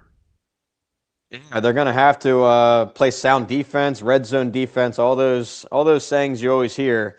And yeah, on paper, this one, if they were at full strength, I'd have it UNLV by 7 or 8. And quite honestly, I wait until right before kickoff to go look at the opt-out situation. So I'm looking at just the straight up number right now, and it looks like it's around a touchdown. So I'll have to dig in and see who's playing, who's opting out, and all those last-second deals to try and shake out a number. But yeah, these bowl games, I mean, it comes down to the wire: who's in, who's out, who's transferring. So I'll check in later today and get the final report. But I think UNLV is the pick. Brett, before we let you go here, are there any other bowl games that you're particularly interested outside of the college football playoff? Well, I was really excited for USC TCU, 2 teams that I was really high on this season. They were part of the Pick 6+ win total teams that went 6-1. Great offenses on both sides. I was really excited about it until Josh Hoover, the quarterback, opted out. So that's what I'm getting at, is you just have so many opt-outs and head coaching changes. It's tough. I mean, these matchups all take a hit. Another one, Michigan, Texas, caught my eye until what happened over in Ann Arbor. I think the Pop-Tarts Bowl might have gotten one of the best matchups out there. No one talking about it. It's BYU, Georgia Tech. teams that were close to the playoff. They were in discussions for most of October, November, but came up short. BYU, another team I get to cover with KSL, and they've been fun to watch. So I'm going to go Pop-Tarts Bowl. And guys, has this become the favorite non-AQ, the favorite non-playoff bowl out there? It's just their marketing has been fascinating. Pop-Tarts Bowl is my pick for this one. So I can't even. Are they Camping World?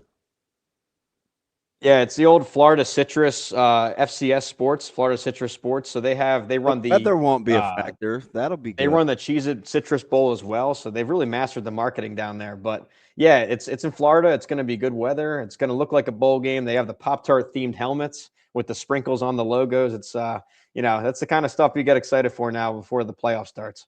Who's the best remaining non-playoff team that you think will look the closest for kick?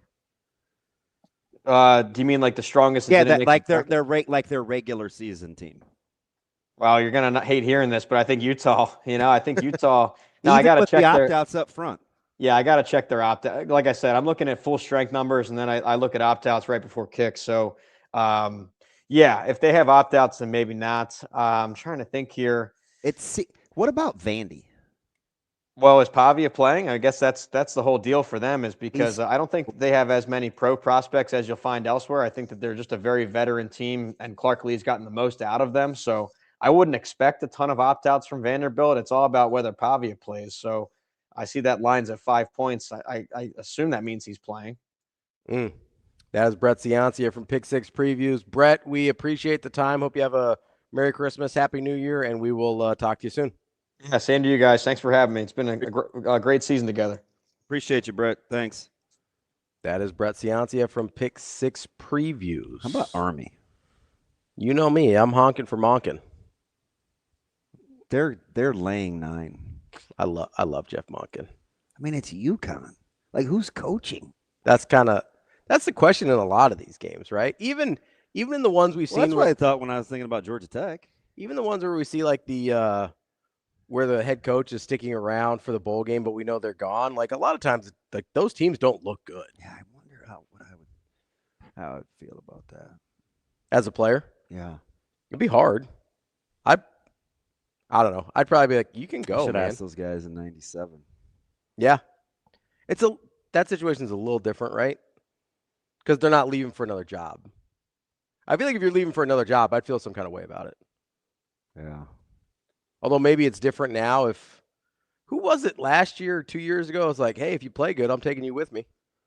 You remember that? Yeah, that was. Was that Napier at Florida a few years ago? Man, I remember that. Because like that was kind of funny. It was also weird.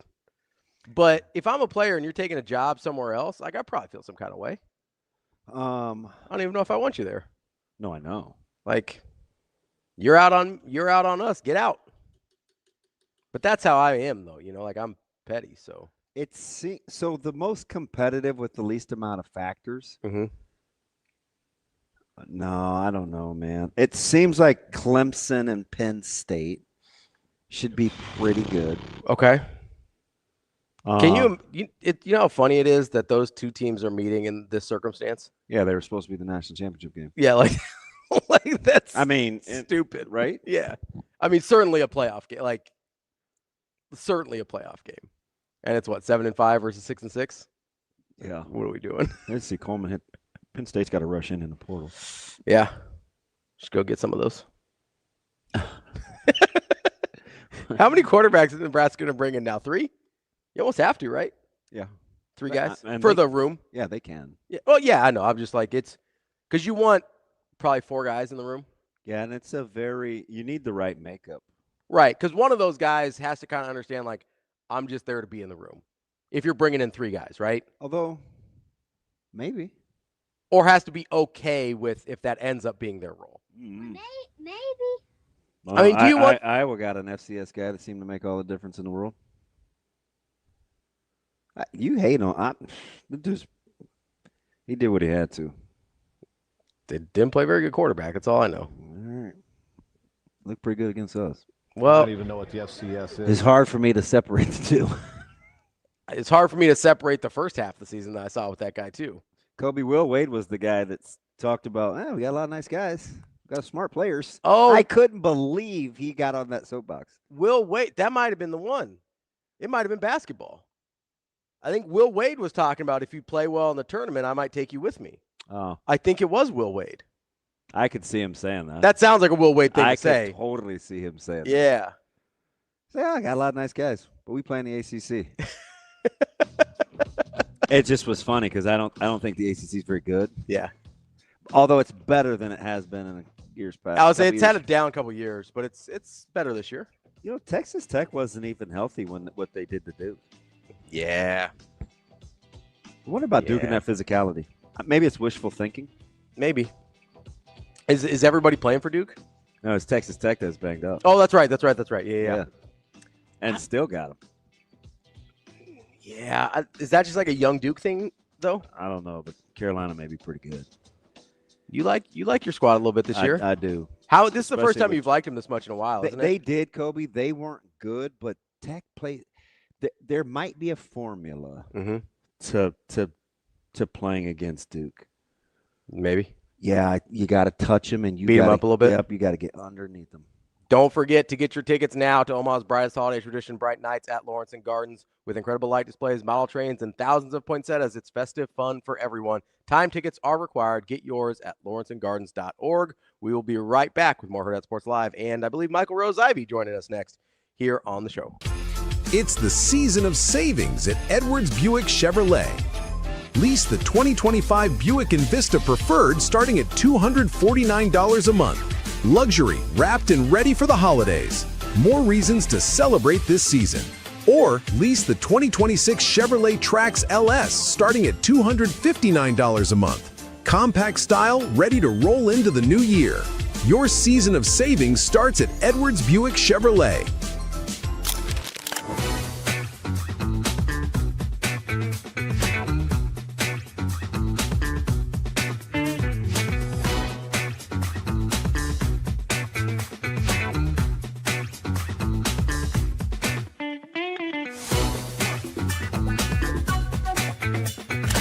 Games before the holidays always scare me, especially as I watch more and more film on Utah Tech and how impressed I was with the way that they played. They were at Arizona early in the year, and with 15 minutes to go, it's an 8 or 9 point game. Arizona's one of the best teams in the country, so I knew what they were capable of. Fortunately, I thought the starting group did a great job of getting us off to the start that we needed to. Then I thought we relaxed a little bit. We got a little sloppy. Defensively, our coverages weren't quite as good. But you know, we're in such a better place than we were 10 days ago, and I'm proud of the guys for that. I think they bought into each other a little bit more and bought into what we're asking them to do, and keeping the game maybe a little simpler than we were before. And the results have been better because of that. So really proud of the way that we've finished these last 3 games before break.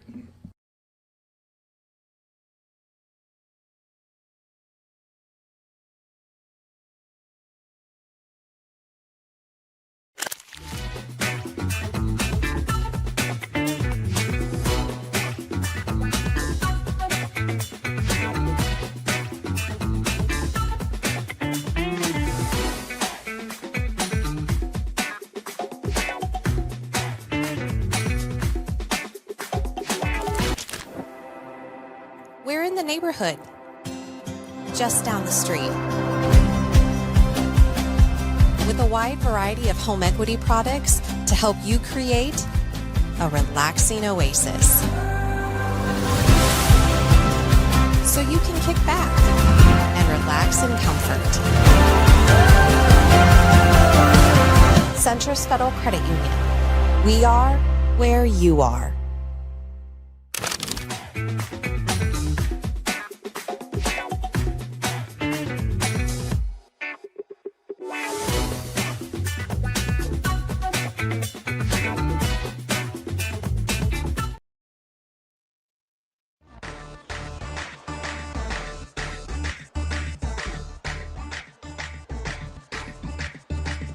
You're listening to Hurrdat Sports Live.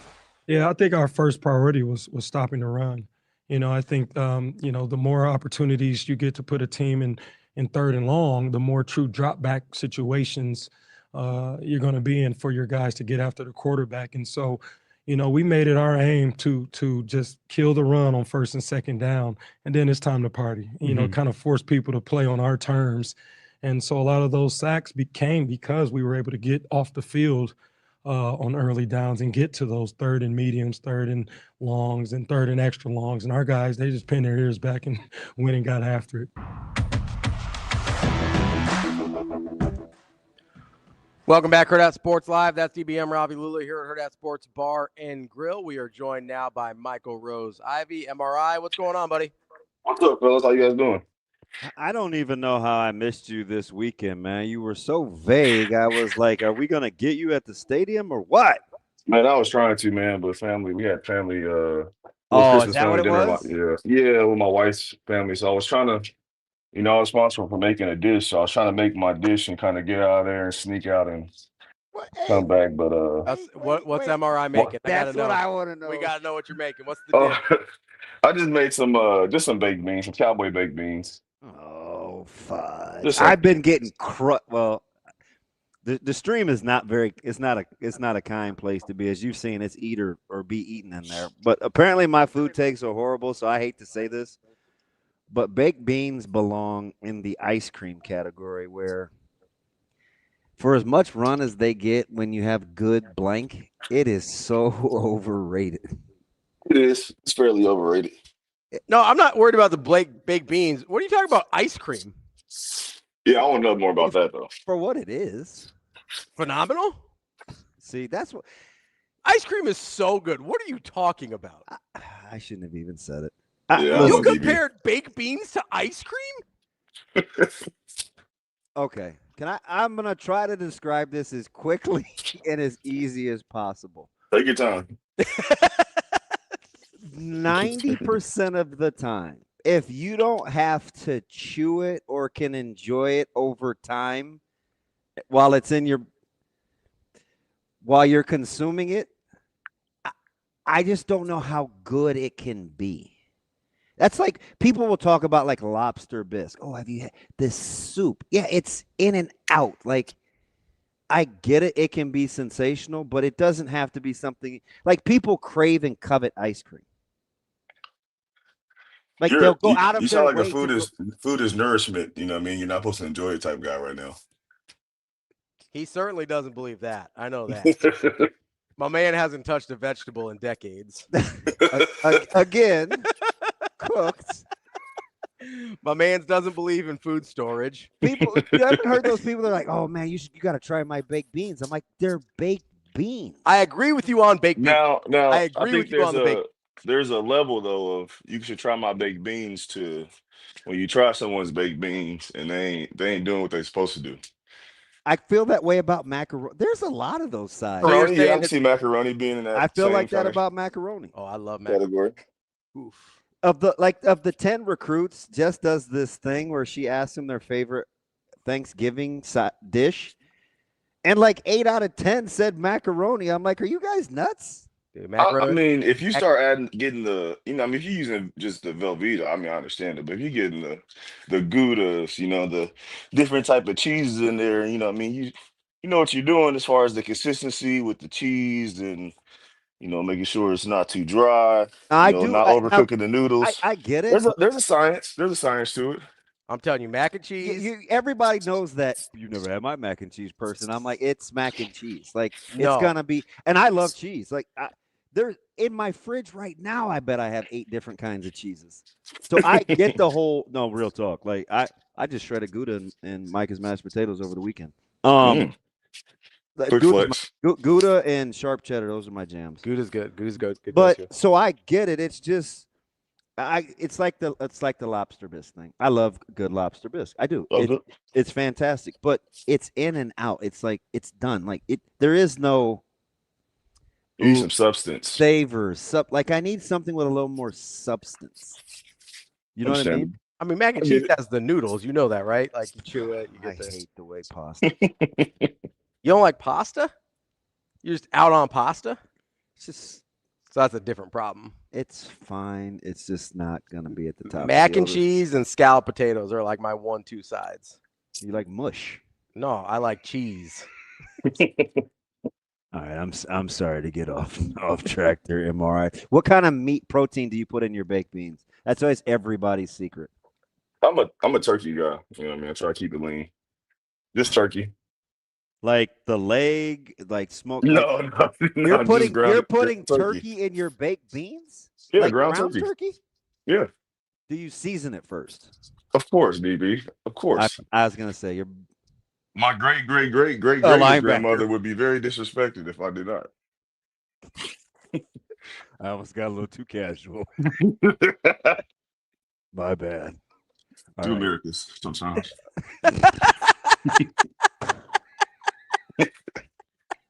Oh, you are foolish. Are you guys done with school this week? As you can. You there? You there? Yeah. Emma? As you can probably tell, I'm not at the school today, so we're on break. All right, so I'm just double checking. All right, back to You got any other Christmas traditions that you do, MRI? What we've been doing lately with my son, Christmas Eve, they have like a little light show. I'm pretty sure they probably have it in Lincoln too, but they have like a light show. We drive through and take them through with that. We kind of started doing that about a year or two ago. And then just going up with my family, seeing my family, now being older, we're kind of doing some hosting and some stuff around this time too. So it's kind of cool, going up that next level as the family, especially being the oldest. Well, maybe that's what it is, but nobody comes to my house. Matter of fact, my sister intimated, and I'm a great cook. My sister intimated, my oldest, she doesn't want anybody else's cooking when she comes home but my mom. So that was like the subtle hint to like, we're not doing this whole hodgepodge get together thing. We're going to start with what my mom makes, and everybody else can get in where they fit in. That's the best way to go. Okay. That's the best way to go for sure. Well, if you got a bunch of people in your family that can't cook. Well, yeah, you start off with what mom can do, and no one else can do it. If mom can keep doing it, let her keep doing it. All right. We're just not going to be in lockstep this morning. As well as we get along, man, it seems like we're always on opposite ends of the spectrum. Unless it's attacking defensive fronts, then we agree, man. So how are you feeling? Kind of getting a feel for how you think Coach Manning and Coach Orich and these guys can coexist. Yeah, I've been trying to get as much information. I really wanted to come to practice, just in that sense, just to kind of see a couple of things. First off, how much was Rhule assisted with the D line and how that was going? You should see him. He's wild. Yeah, I've read some articles and kind of saw or heard some things that it's going really great. The guys are really enjoying it. They cut that one another. They don't take breaks. Like they get it in. And so I think there's a different tempo I think right now that's going on with that group. So that's good to hear. But yeah, from what I've heard and kind of just even looking back at some of the San Diego State stuff and what they've been able to do, even reading bios, I think Coach Manning's gonna be a great guy, personality wise, and just someone's gonna hold those guys accountable at the edge spot. And then also with Art, him coming in and I think he's already talked about what he's seen as far as the personnel and what he believes he can do with it. So it sounds like he's excited. I think when you have a change of coaches and sometimes a change of demeanor of the coaches that you're getting, where you're talking about the two different guys and maybe Butler and a new defensive coordinator, guys are in response to a little bit more of that confidence boost, right? A guy that believes in them and thinks they can play. So I'm excited to see how those guys keep continuing to involve themselves with the program. MRI, I'm trying to remember. Did you have any position coach changes like right after the season before the bowl game? I'm trying to get a good sense of like what differences, how much of a difference that can make over like a 3 or 4 week period. Hear me? Yep. What'd you do? Go outside? Yep, go outside. I can't good think for of you, any man. change. Get some fun. We had the year that I didn't go on the bowl trip because that was my ACL year. We obviously, after that happened, Bo was let go, and that new staff came in. So we didn't really have an opportunity to get coached by a new staff. That would be interesting, even looking like the Ole Miss situation. How that's Ole Miss and LSU, how they're bouncing back coaches back and forth. So I think it's just interesting. How the for one, I think with the kids handling it, and them getting familiar, it's kind of like being recruited all over again, right? You get to see your coach, in a setting, outside of us just talking in the office, right? And I've heard that Art has left his office door open, and plenty of guys came in just talk football with him. But if you're hearing their voices and seeing how they interact on the field, I think it could make the progress a little bit quicker in the spring, right? Because now he's seeing you in you get 12 to 14 practice, how many practice you get before the bowl game. And now he has an idea, how he's going to respond when you do something negative, when you do something positive.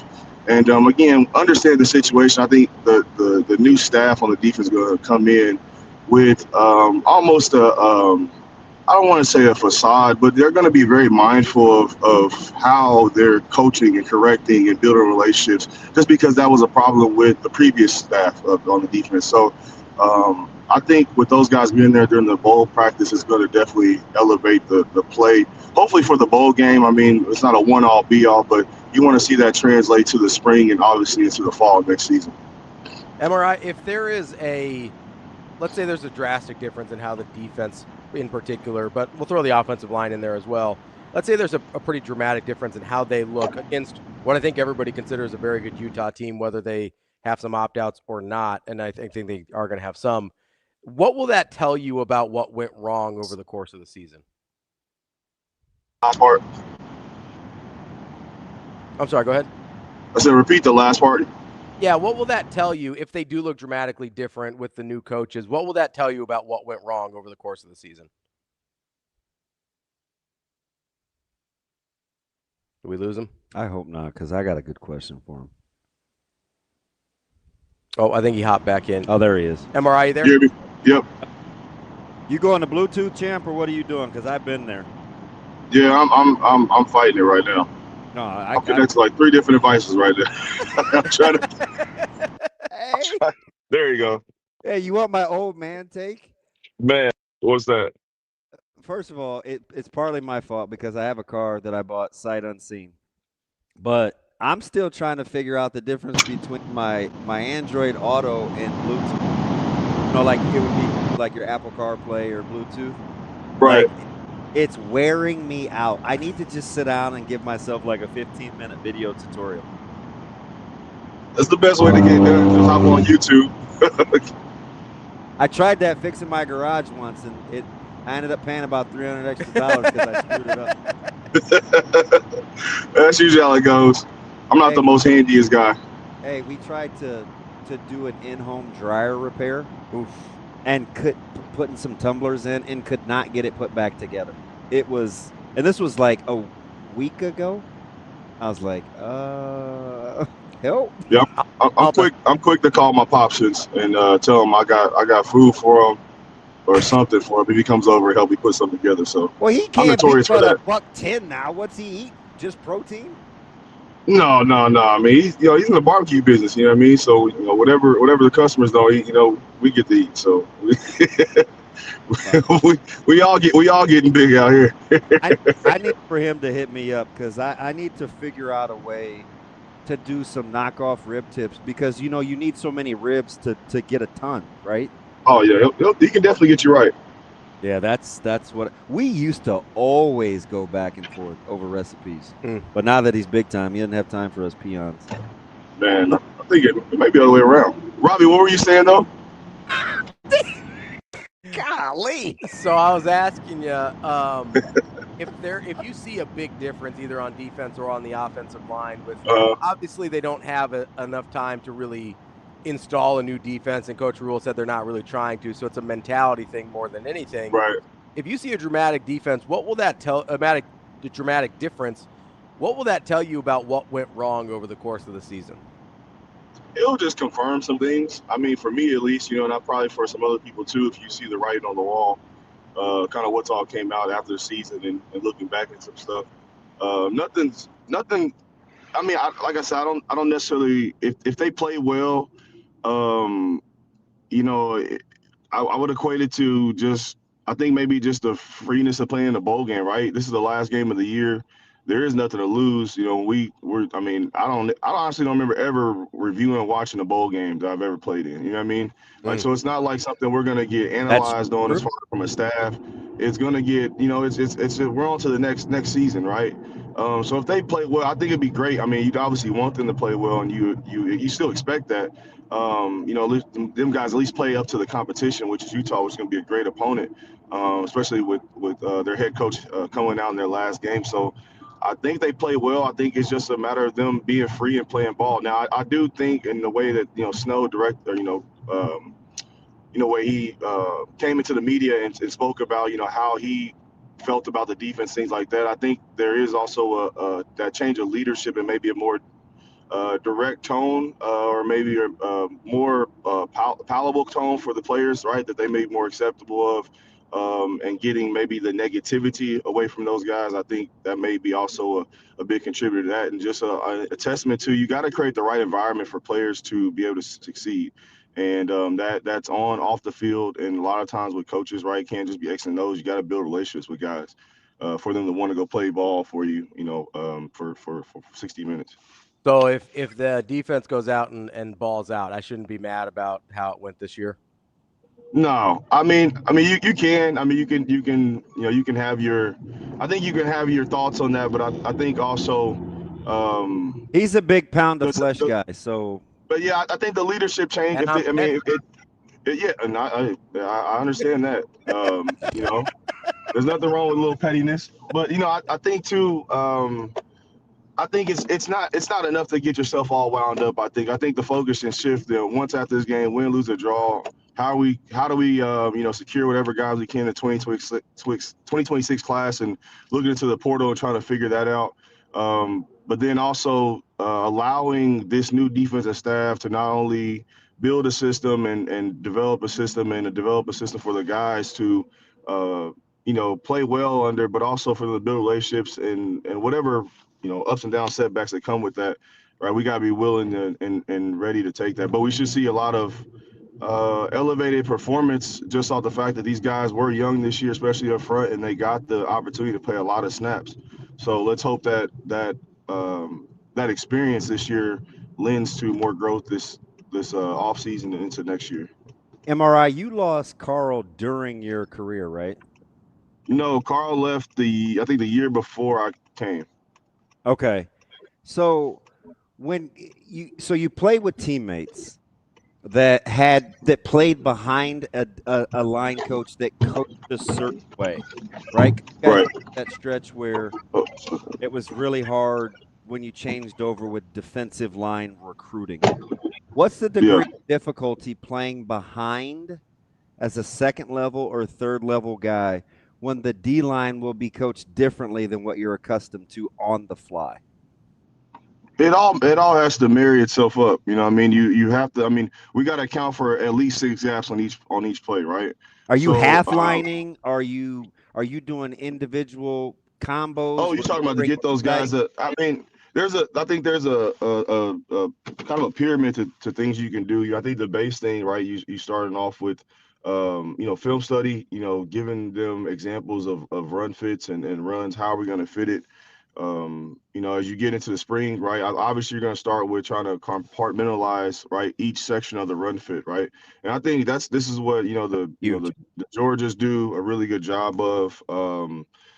Georgia, Alabama, the Sabins, right? They're really poignant on. You talk about the offense, right? They want to run more counter, right? And they're very detailed on, hey, we got to have a 3 technique or somebody in the B gap that can hold a point, right? We got to have an edge guy that's gonna dent it, and we got to have a backer over top that's gonna scrape it, right? That's uniformity in all their defense, right? If a safety's down in that spot, he's gonna do the same thing that backer would do if he's in that spot as far as guys that's scraping. So just creating clean run fits for them and having guys seeing the single picture they need to, so the big picture becomes a reality, right? And there's different ways obviously you can do 9-on-7 and things like that, but it just starts with a fundamental understanding of, hey, this is what we want to do as defense. We're going to be a spill defense, all right? So understand, we're going to spill it. The ball's going to probably end up here 80% of the time. We have to have a short tackle in a C and D gap, right?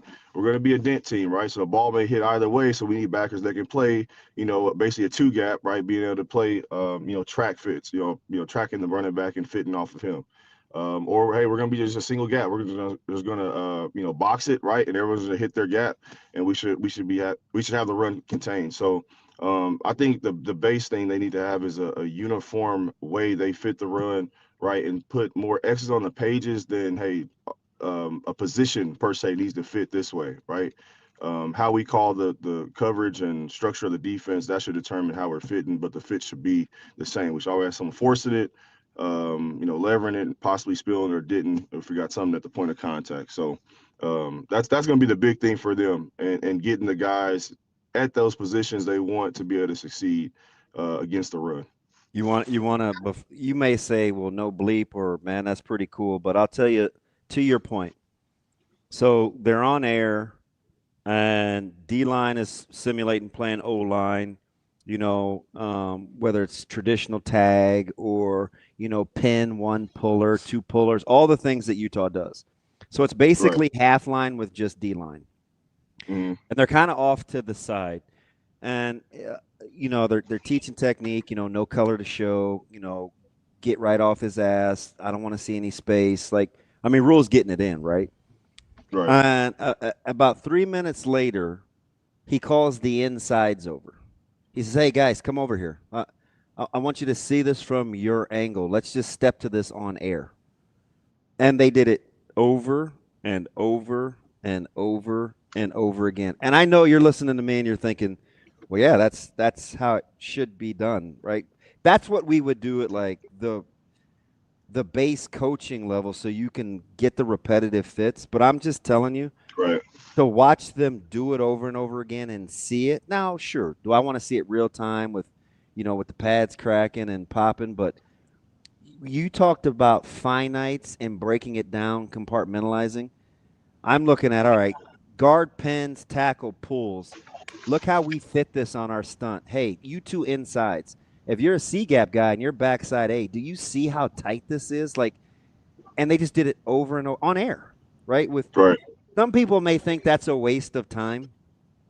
For me, I like one to give them a hug, because if you can do that based on, without looking in the backfield, just reading pullers, which they've kind of struggled with, you're giving yourself a chance, right? Coaches get bored too. I was genuinely excited. Yeah, coaches get bored too. We talk about players, we want them to be very meticulous in and being detailed and process oriented. And at some point, right, coaches want to see things like you said. We want to see it full speed. We want to be able to, hear the pads cracking and see some physicality out of it. But it's like, trying to punch one spot, right, in a brick wall, right, and you think that if I keep punching that one spot, at some point the wall becomes weak. And I think that's kind of the process, mindset behind that. We're gonna do this at a slower pace, right? Maybe with less physicality. I won't say a slower pace, less physicality, right? At the same pace, right? Without the physicality, but just getting our eyes right, getting our hands in the right spot, and doing that at a repetitive point to where it should be muscle memory. When I see it, I react instead of I'm being reactive, after the fact. And, again, a lot of coaches aren't willing to do that. And again, that's when you got all this time during the bowl game, you can do that, right? You can be more methodical in how we're trying to get our guys to play. We got one opponent, we got 14 practices, right, to get prepared. And what they do, right? They will count. Right. You got 12 you to death. Yeah, you got obviously Winningham's been there for forever, and they've been running a very similar scheme, both offense and defensive, since he's been around. So you can go back as far as you want to see what they do. They do what they do, like you said, and it's very much like playing an option like wing T team where you got to be disciplined in your fits. You need to go down, you go down. When you need to take the quarterback or take dive or take the inside part of option, things like that. You got to do your job, right? And they have counters off of it. And they do a good job of scheming it. So you got to have guys being able to play slow but fast, right? The light bulb's on, right, to where things are slowing down for them as they see it, but they're still able to play fast and react. I mean, with some even aggressiveness. little things like just watching the detail of not playing lateral, but taking an aggressive 45 where right. Because I think sometimes you feel like one is the other, and it's like no. Right. It probably felt like you were getting vertical, but you're not. Let me show you what a 45 feels like, and then just to do it over, like that's just going to lend itself to attacking, right? Right. Yeah, for sure. I mean, angles is that's the hardest part, or maybe. But it's I don't know if the everything. hardest part. Yeah, it is, but I think it's the hardest part for a lot of young defensive linemen to understand because, even when I talk to defensive linemen I worked with from other, high schools, things like that, when we do things like, we don't work on this, our coach just tells us, hey, basically just the gap charge, right? Or you're not really playing your man, right? You just have a gap and not understanding, hey, the gaps move. Like the gap is from hip to hip, as I like to explain it, right? It's not just the space between the guard and tackle, but it's from the hip to hip. So if you're in a 4-eye and that guard goes down, right, you got to squeeze to the space of the inside part of the gap, right? Especially if we're playing a spill, bounce it out to the sideline, let our fast guys run and make tackles on the edge kind of defense. So like you talked about in your question before, getting the linebackers and D line and third level to play at the same play together in the run fits. I mean, that's what it is right there. It has to be done that way. And no matter what system you run, you have to be sound in those fits and be clear in how you want those guys to go attack the offense. I'm a big repetitive guy on air, right? Because I want those guys to move at real speed, but you don't have to see something necessarily coming downhill at you yet. Like you need to know what it feels like to play off of this guy. Like we'll do it for 10 or 15 minutes, and I guarantee it. I know it looks dumb.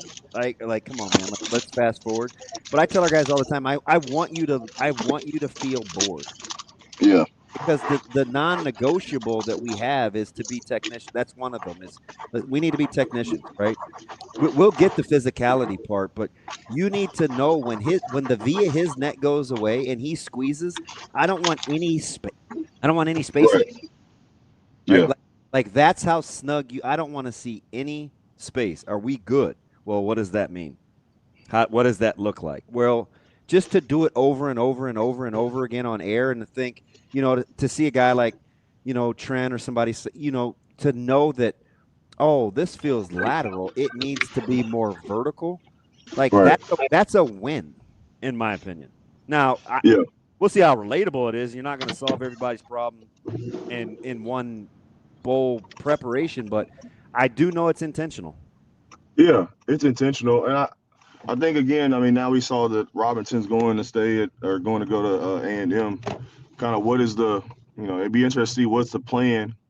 I'm almost not too convinced that Rhule is going to stay with the interior D lineman. I don't know. I'm kind of not sure on that one. People were a little taken aback when he said, it got away from him a little, and I told a story of I was on a recruiting visit with one of the regional schools, and their head coach was talking about O-line play, and he was disappointed in himself that he goes, yeah, we'll be better this year. And, I kind of fell asleep at the wheel taking things for granted up front, but we're back to attention to detail. And I'm like, I'm looking at him, and he said, well, there's just so much going on the day-to-day that we're human. We fall into it. And I'm like, right, man, you should tell our fan base because they think you're pretty good. And to know that you went through that would, it happens. You know what I mean? Yeah, no, it definitely happened. That's one of the things, honestly, as I look back at, my 3 years of being a head coach, I wish I would have been more hands-on with a position group and, stayed closer with the, D line and stuff like that. And that's something I know for sure in the future, obviously being a head coach, it is what it is. But, if you can still obviously do what you do and what got you to that position. You know what I mean? I think that's the important part, maintaining that, unless you can find a guy that can really duplicate that, and that's tough, especially when you want to be hands-on. So I get it. All right, my man. Enjoy your holidays, man. Merry Christmas. Appreciate you guys. Yeah, Merry Christmas, guys. You guys enjoy yourselves. Enjoy your family. The best part of this journey is watching you parent. Like, that's my favorite. It's a trip, man. It's a trip. My favorite trip is baked beans. Look, next time Ravi I'll hates kids. I don't hate them. I just don't want to be around them. There's a difference. Hey, look, I have my moments of that as well, especially with mine. It happens, but we love them. We love them. That's all that matters.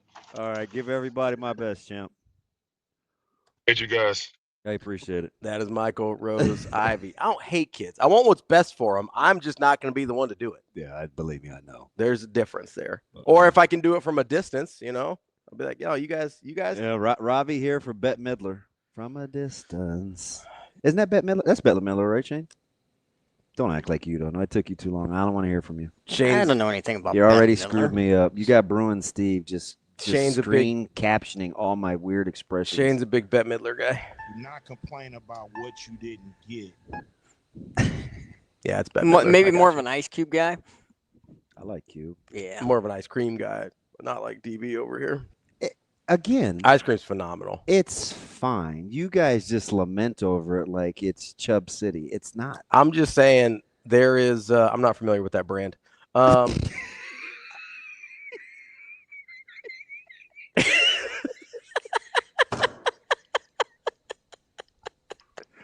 It's pretty good. Thanks. Pretty good.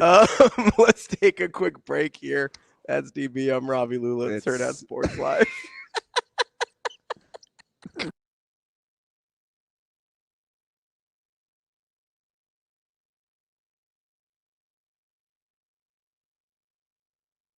It's the season of new tradition sales event at our brand new Edwards Kia Council Bluffs location. Lease the 2026 Kia Sportage EX starting at just $249 a month. Brand new showroom, big holiday savings. Or lease the 2025 Kia Telluride S starting at $329 a month. Or finance at 0.9% for 60 months. Plus, every new purchase includes a free electric scooter. Don't wait. Celebrate the season at our brand new Edwards Kia location in Council Bluffs.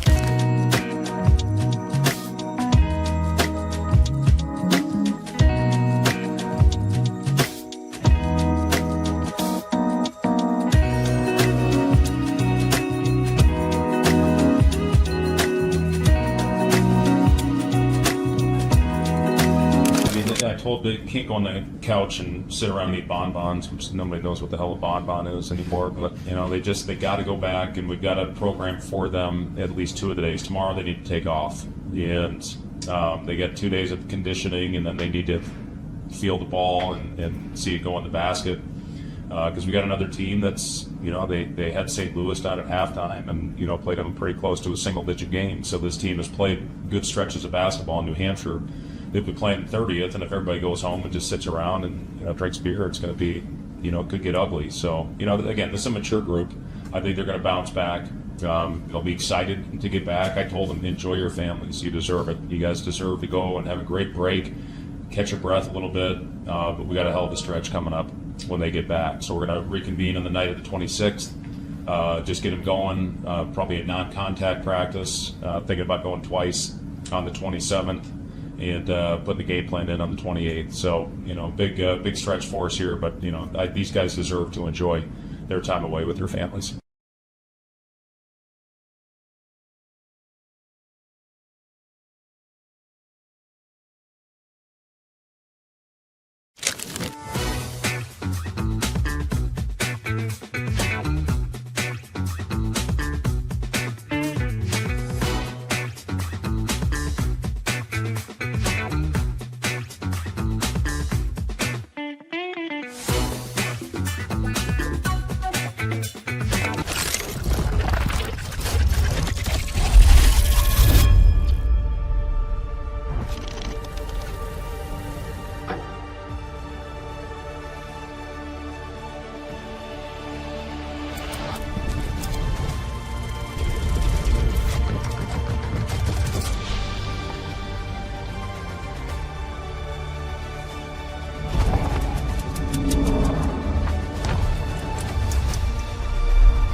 Centris Federal Credit Union, we understand that the journey of building your own business typically starts with modest beginnings. With a little help from our team of experts and small business loan offerings, you can take your vision and transform it into a more concrete reality. Centris Federal Credit Union. We are where you are.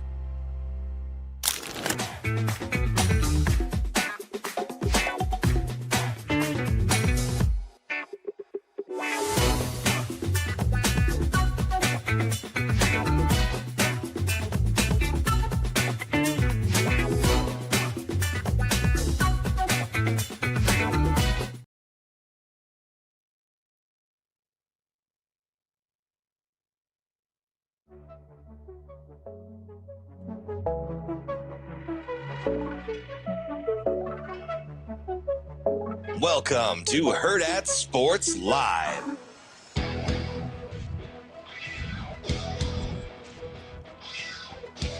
Welcome back, Hurrdat Sports Live, presented by Centris Federal Credit Union. That's DBM Ravi, Lulla here at Hurrdat Sports Bar and Grill, reminding you it's time to stuff your savings with Centris Federal Credit Union. From savings accounts and money markets to their unique certificate and savings account bundle, Centris has all the trimmings for a hearty financial feast. Plus, with fixings like their Centris Roundup program, saving can be as easy as pie. Visit them online, centrisfcu.org. Terms and conditions apply, federally insured by NCUA. Now, I don't have any grievances with our friends over at Centris. They may be the only ones exempt from my wrath, however. It's time to do the Festivus tradition of airing of grievances, DB. You do know. Can I let myself off the hook here for a second? Yeah. There used to be a fantastic grocery There used to be a fantastic grocery store in North Omaha that I would go to with my parents called Chubb's. That's why I said I wasn't familiar with that brand. I hadn't been there. I'm familiar with the grocery store. I had never had their ice cream. I was not familiar. She's going to be livid. I was not familiar with that. I got to see her particular store brand of ice cream. Although she may not. It's not like Members Mark like Sam's we were talking about or Kirkland. I know that ice cream. Yeah. I don't know Chubb's ice cream. Are you kidding me? Oh, it'll leave a mark. Famously. It is time to air. Are you trying to tell me that ice cream is on the same plane as like a good ribeye or, you know? No, so those are different categories. You're doing too much. We're different categories. Those are different categories. And hear my heart. I'm not saying it's not like lobster bisque. Lobster bisque is fantastic. I'm just telling you, anything that I can consume and not know that I've really had it can't be that good. Maybe you're just going through the lobster bisque too fast. We're going through the ice cream too It's fast. not going to stick to your ribs. Well, I don't think it's supposed to. Canty was talking about soup is like an appetizer. You're not supposed to have that for a meal. Soup is like the before. It's just like so how excited should I be? I mean, I love appetizers. Appetizers are great. No, they're at the right place. Yeah, that's what I'm saying. So, like, who's mad about appetizers? I'm not asking for the lobster bisque to fill me up. I'm not asking for the ice cream to be my meal. I'm not knocking if you love just let's say just a little topper. Something mac and cheese. I love mac and cheese. Like ice cream. I'm just saying I can't ever remember a time where I'm like, ooh, gotta have ice cream or ooh, gotta have. I'll crave it. Not a lot, but like I don't crave food a lot in general. Like somebody will say something and be like, oh, that sounds okay, or that sounds good. But I don't like come up on my own with like, oh, I'm craving this very often. But like I like ice cream. I'll mess around with ice cream quite a bit. Chubb's good meat and over 100 MD 2020 flavors. They got high down the stretch too, T-Mac. They were no longer a bargain. Oh, I thought you meant something else. Do you guys like Traven asked if we like wag? Wait a minute. What's up? T-Mac, do I look like No, that's not the right question. Knock it off. I was about to say, do I look like I drink MD 2020? And he'd be like, well, actually, you do. It's a socioeconomic thing, not a color. Ravi. I thought Mad Dog was red. Isn't that the color of the? No, there's lots of flavors. How'd you know it was Mad Dog? Because he said MD 2020. Yeah, that's what it says on the bottom. I know what MD 2020 is. Ravi didn't know. He looked it up. In his Indian Urban Dictionary. Look at this. Nothing. I know Mad Dog 2020. Come on now. I've been poor. Oh, well, see, that's what I was asking. That's the answer to my question. I told him it's socioeconomics. That's what I said. I've been poor. I know what Mad Dog is. Oh, Todd, you're killing me, man. Listen, well, he doesn't like Todd. He doesn't like warm fruit He's anyway. So killing me. I agree with you, Todd. I would eat a cold Hostess handheld pie. Yeah, I do like those little fruit pies. Those are real good. But I don't need warm apple pie. Like, are you a crust guy? Oh yeah, good crust. Oh yeah, love a good crust. That's the kind of stuff I'm talking about. Love a good crust. Listen, I married a pastry chef. Like the crusts I get are better than the ones you've had. I guarantee. Okay. That was too easy. All right, it's time to air some grievances. It's Festivus. It's time to air some grievances, and I have one. I'm sure you're surprised. I've been on the internet a lot the last couple days over the weekend, looking at all these people are entering. I'm with you, Lee. I'm with you. All these people enter in the transfer portal, right? Yeah. They make announcements. I got two grievances with the transfer portal. Number one, not all of them are breaking news, guys. On Twitter, I don't need a breaking news graphic for the backup quarterback at Kennesaw State. I don't need that. That's not breaking news. They got a pretty campus. That's just a guy. That's just a guy entering the portal. That's fine. I don't need a breaking news graphic for that. Put him on a list somewhere. It's fine. Number two grievance with the transfer portal. This one's a little bit more specific. So I don't know if you saw a lot of quarterbacks entered the transfer portal last Monday after the checks cleared for the last time. No, you're not. Oh yeah, I am. You can, guys, when you clip this out, zoom in on me so DB's not associated with this. So there is pretty much every single player from walk-ons we've never heard of to 5-stars that were kicked to the curb like DJ Lagway, like who was reported wanted to come back to Florida, and they're like, nah, we cool. Every single one of those human beings puts out a statement saying, hey, thank you for my time at this previous university. I appreciate the opportunities you provided. I appreciate the millions and millions of dollars you paid me. And I am now looking for a new opportunity. You know who didn't do that? One, Dylan Rhule. I don't know if he's not appreciative for the opportunity. I don't know if he's not appreciative for the several $1 million he was paid to be here for the last 2 years. I don't know if he forgot how to use social media. But for somebody who's very active on social media until recently, seemed a little weird that he couldn't even pretend. I mean, listen, he had a whole poem for when he committed. He doesn't have a simple thank you for when he leaves. A poem? Do you not remember the poem when he committed? It was the whole thing. I don't get down like that. It was, well, he does. That's my point. He does get down like that. He puts a poem on his Instagram to be like, I'm coming to Nebraska. When he leaves Nebraska, he leaks it to Pete Thamel or Nakos or whoever it was. That's Nakos, not Narcos. That's a different thing. Great show. But he sits there and he goes, radio silence. We're just going to let people know I'm out of here. No, thank you. No. What's that line for? No, good for nothing. No, thank you. No, appreciate my time here. Did he not make any friends? Not a single one? Is that what I'm led to believe? Did he not?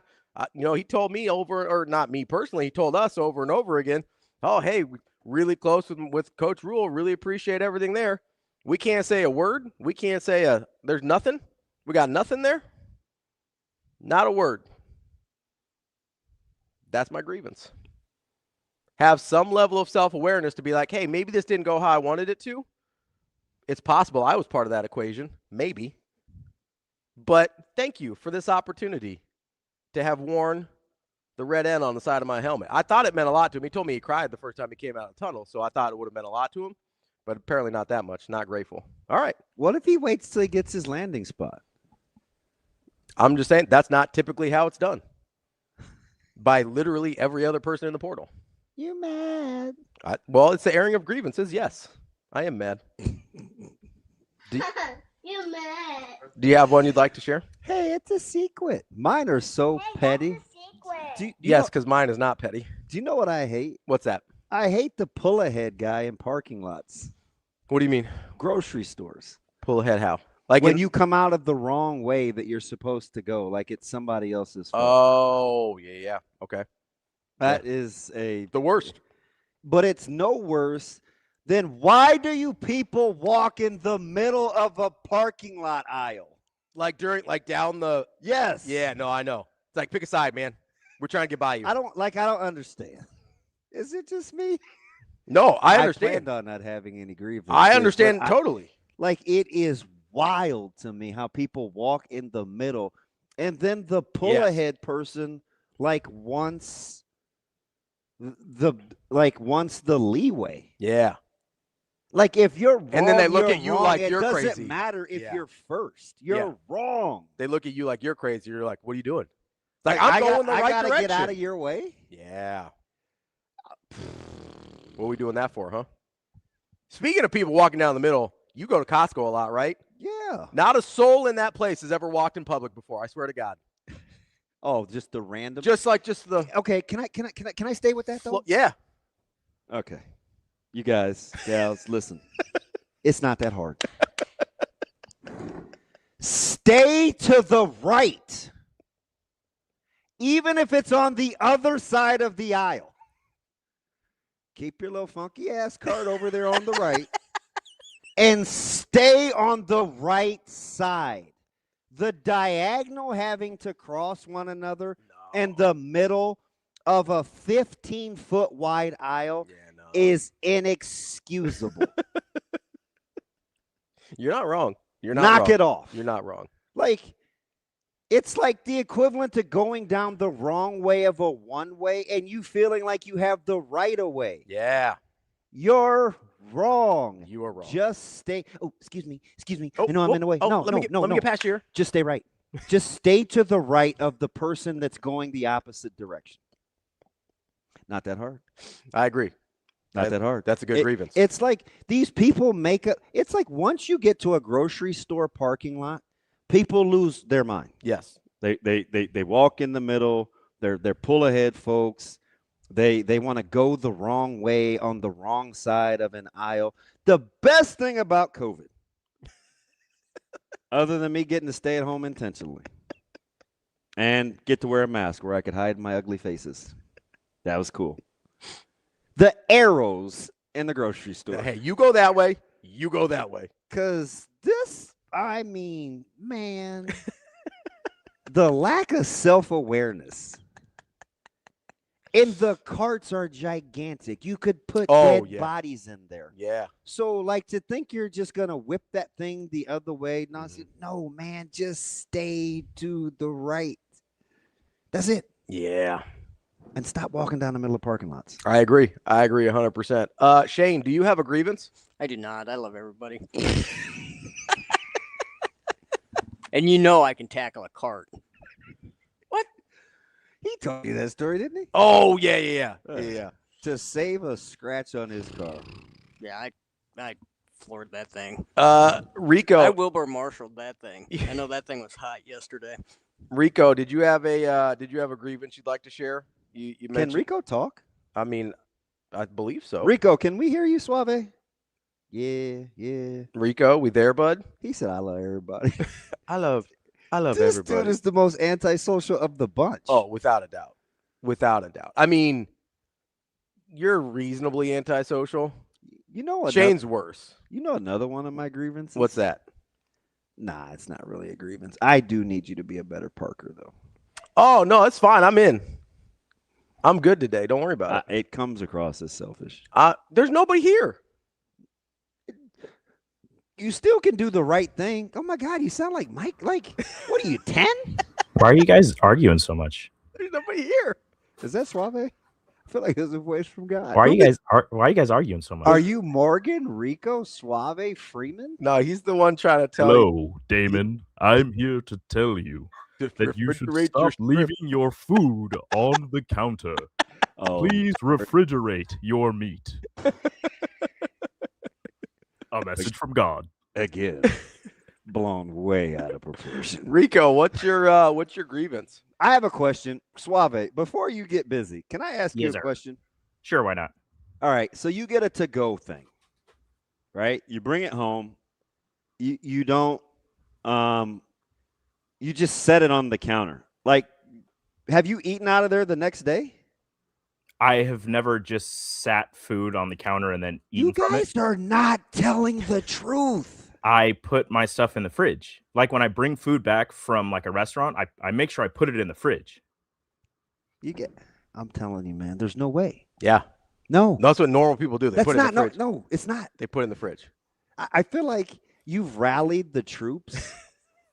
So you've like, oh, what's up, cutie pie?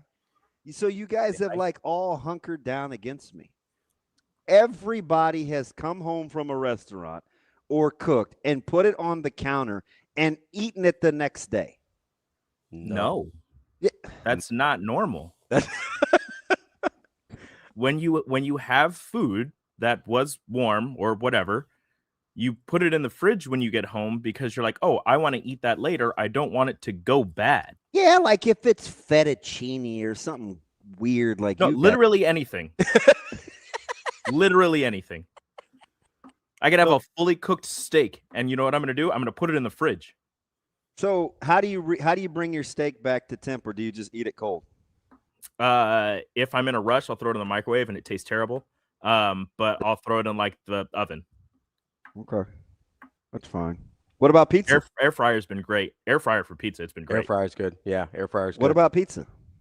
Air fryer, oven, microwave if I'm in a rush. So you're putting pizza boxes in the fridge. Your pizza box, clearly you've never been to Pisons. Those pizza boxes can barely. No, because a pizza box takes up a lot of room.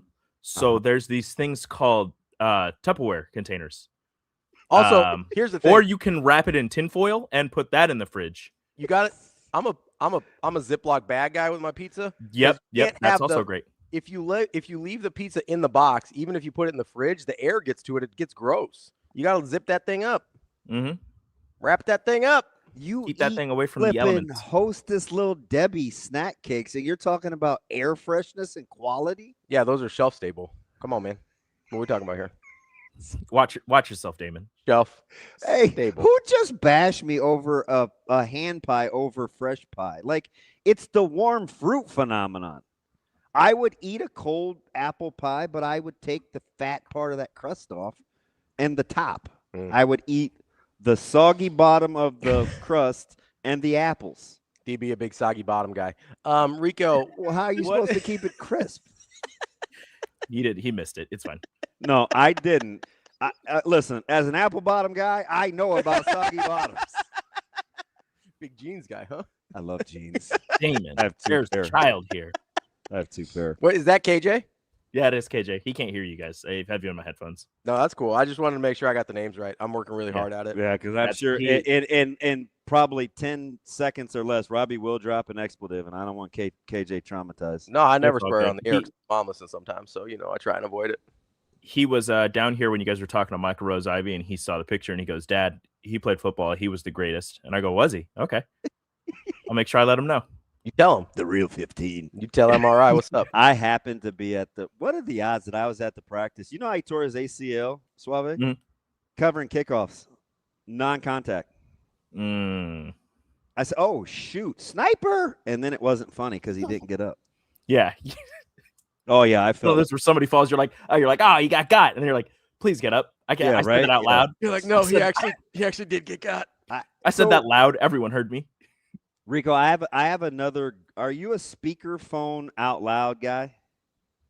Am I a speakerphone out loud guy? No. Like walking around in public with no, I don't do that. First off, I don't need people to hear what I'm talking about. And second, I hate it when people do that. So why would I do that to other people? Okay. Lee says, my grievance is being hooked on Ravi's sarcasm and DB's food issues every morning when I should be working. My work is being forced to listen to both of those, so it's okay. Wow, forced to, really. I mean, you go see if the old place is hiring. So listen. So Ravi goes yesterday. He's like, "Hey, man," because I go, "Hey, are we working?" You know, I don't ever know the schedule. I'm just supposed to be where I am. And I go, "Hey, is there a show Wednesday?" And Ravi goes, "Nah, we're off." And I was like, "Oh, all right." So then about 3 hours later, total Shane delay. He sends me a text and he goes, "Hey, man, if you want to do a show on Wednesday, just let me know."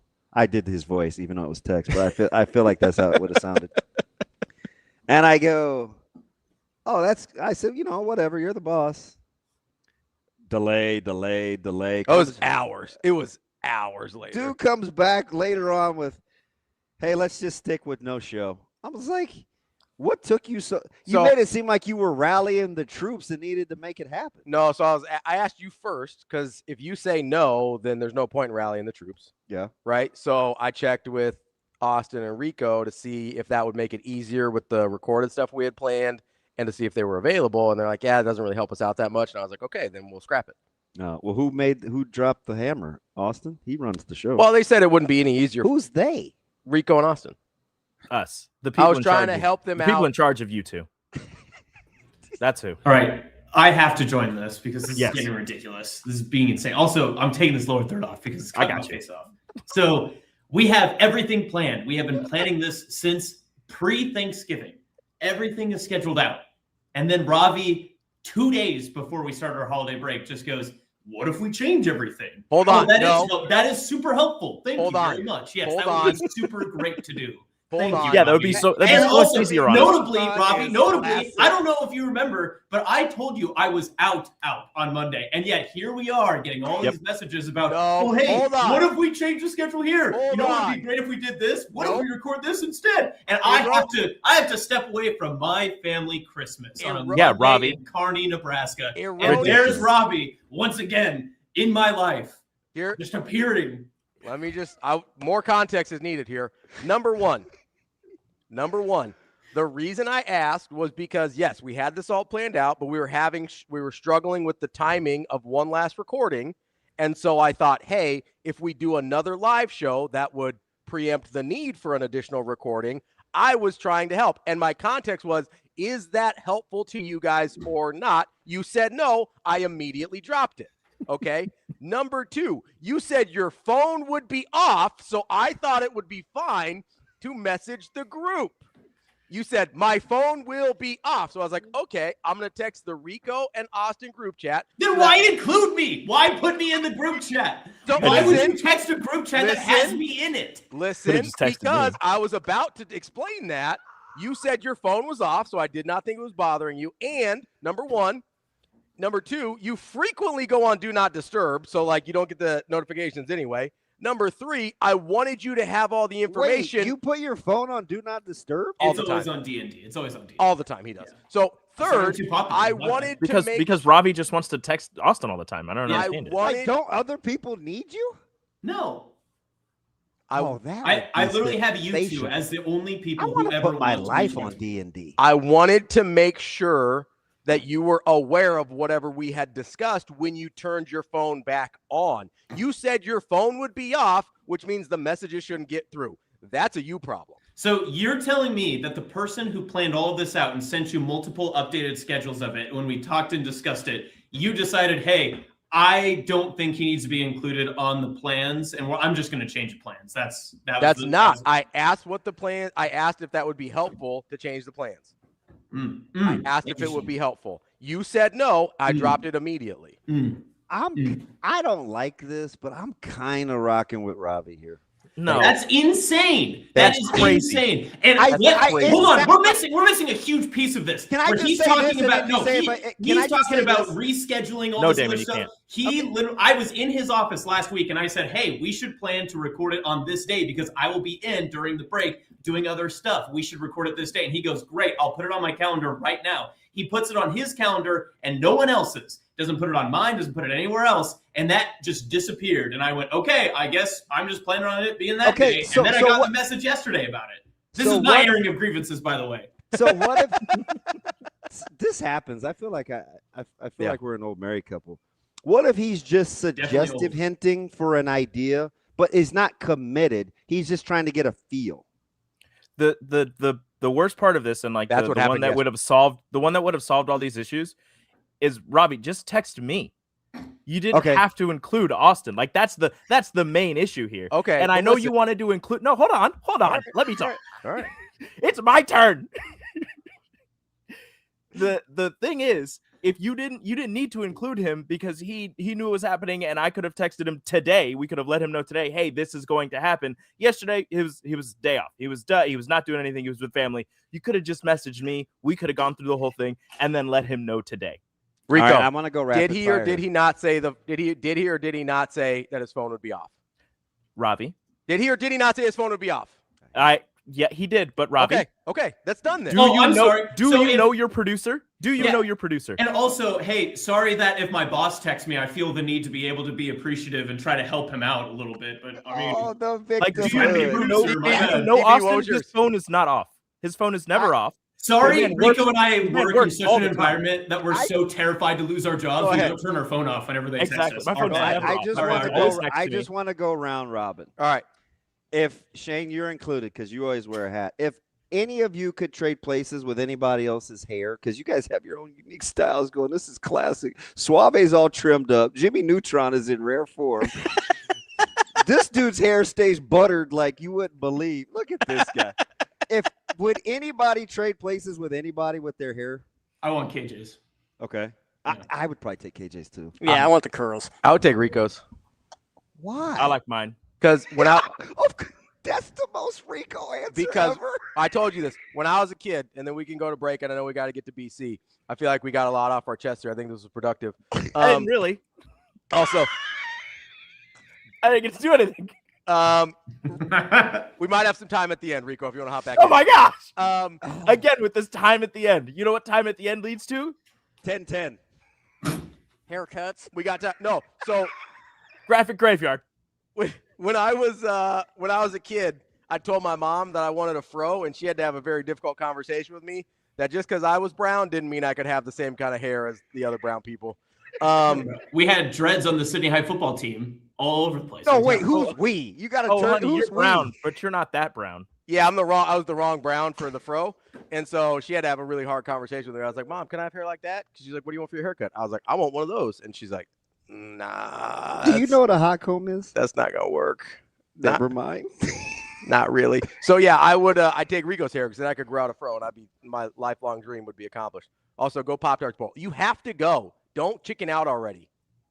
I'm gonna go next year. That's fine. You have to go next year. Don't chicken out. I want them to send me like a care package and all that stuff. It'd be great. We'll work on that. We got a year. We've got Brian Christopherson coming up next. Rico act like the oldest. I don't know. It's because he got 3 kids. It ages you. Rico, hold on to your grievance. We'll get to it at the end of the show. We'll be right back with Brian Christopherson. Edwards Ram and Jeep brings the Wrap Up the Year sales event to Village Point and Council Bluffs. Lease the 2025 Ram 1500 Bighorn 4x4 starting at $199 a month or get $18,000 off MSRP. More to celebrate with lease deals under $200 a month. Lease the 2026 Jeep Compass Limited Altitude 4x4 starting at $169 a month or save $10,000 off MSRP. Unwrap this season's best savings at Edwards Ram and Jeep, Village Point and Council Bluffs.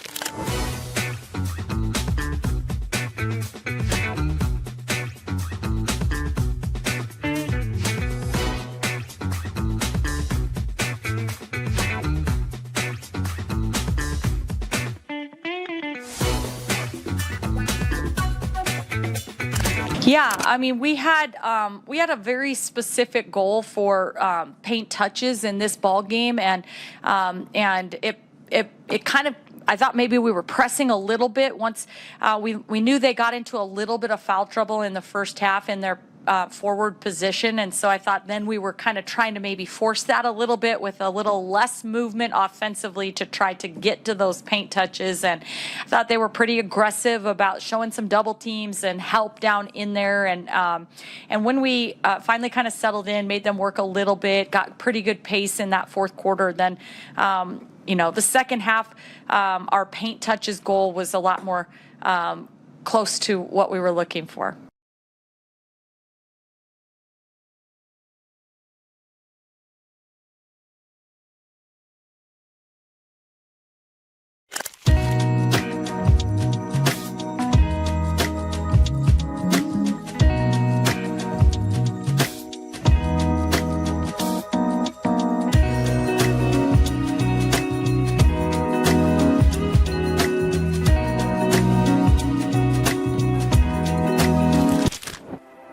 At Centris Federal Credit Union, we have the tools and resources to help our members fulfill their financial goals.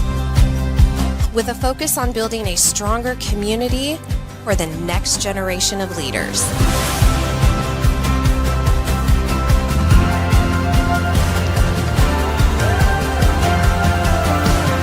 Centris Federal Credit Union. We are where you are.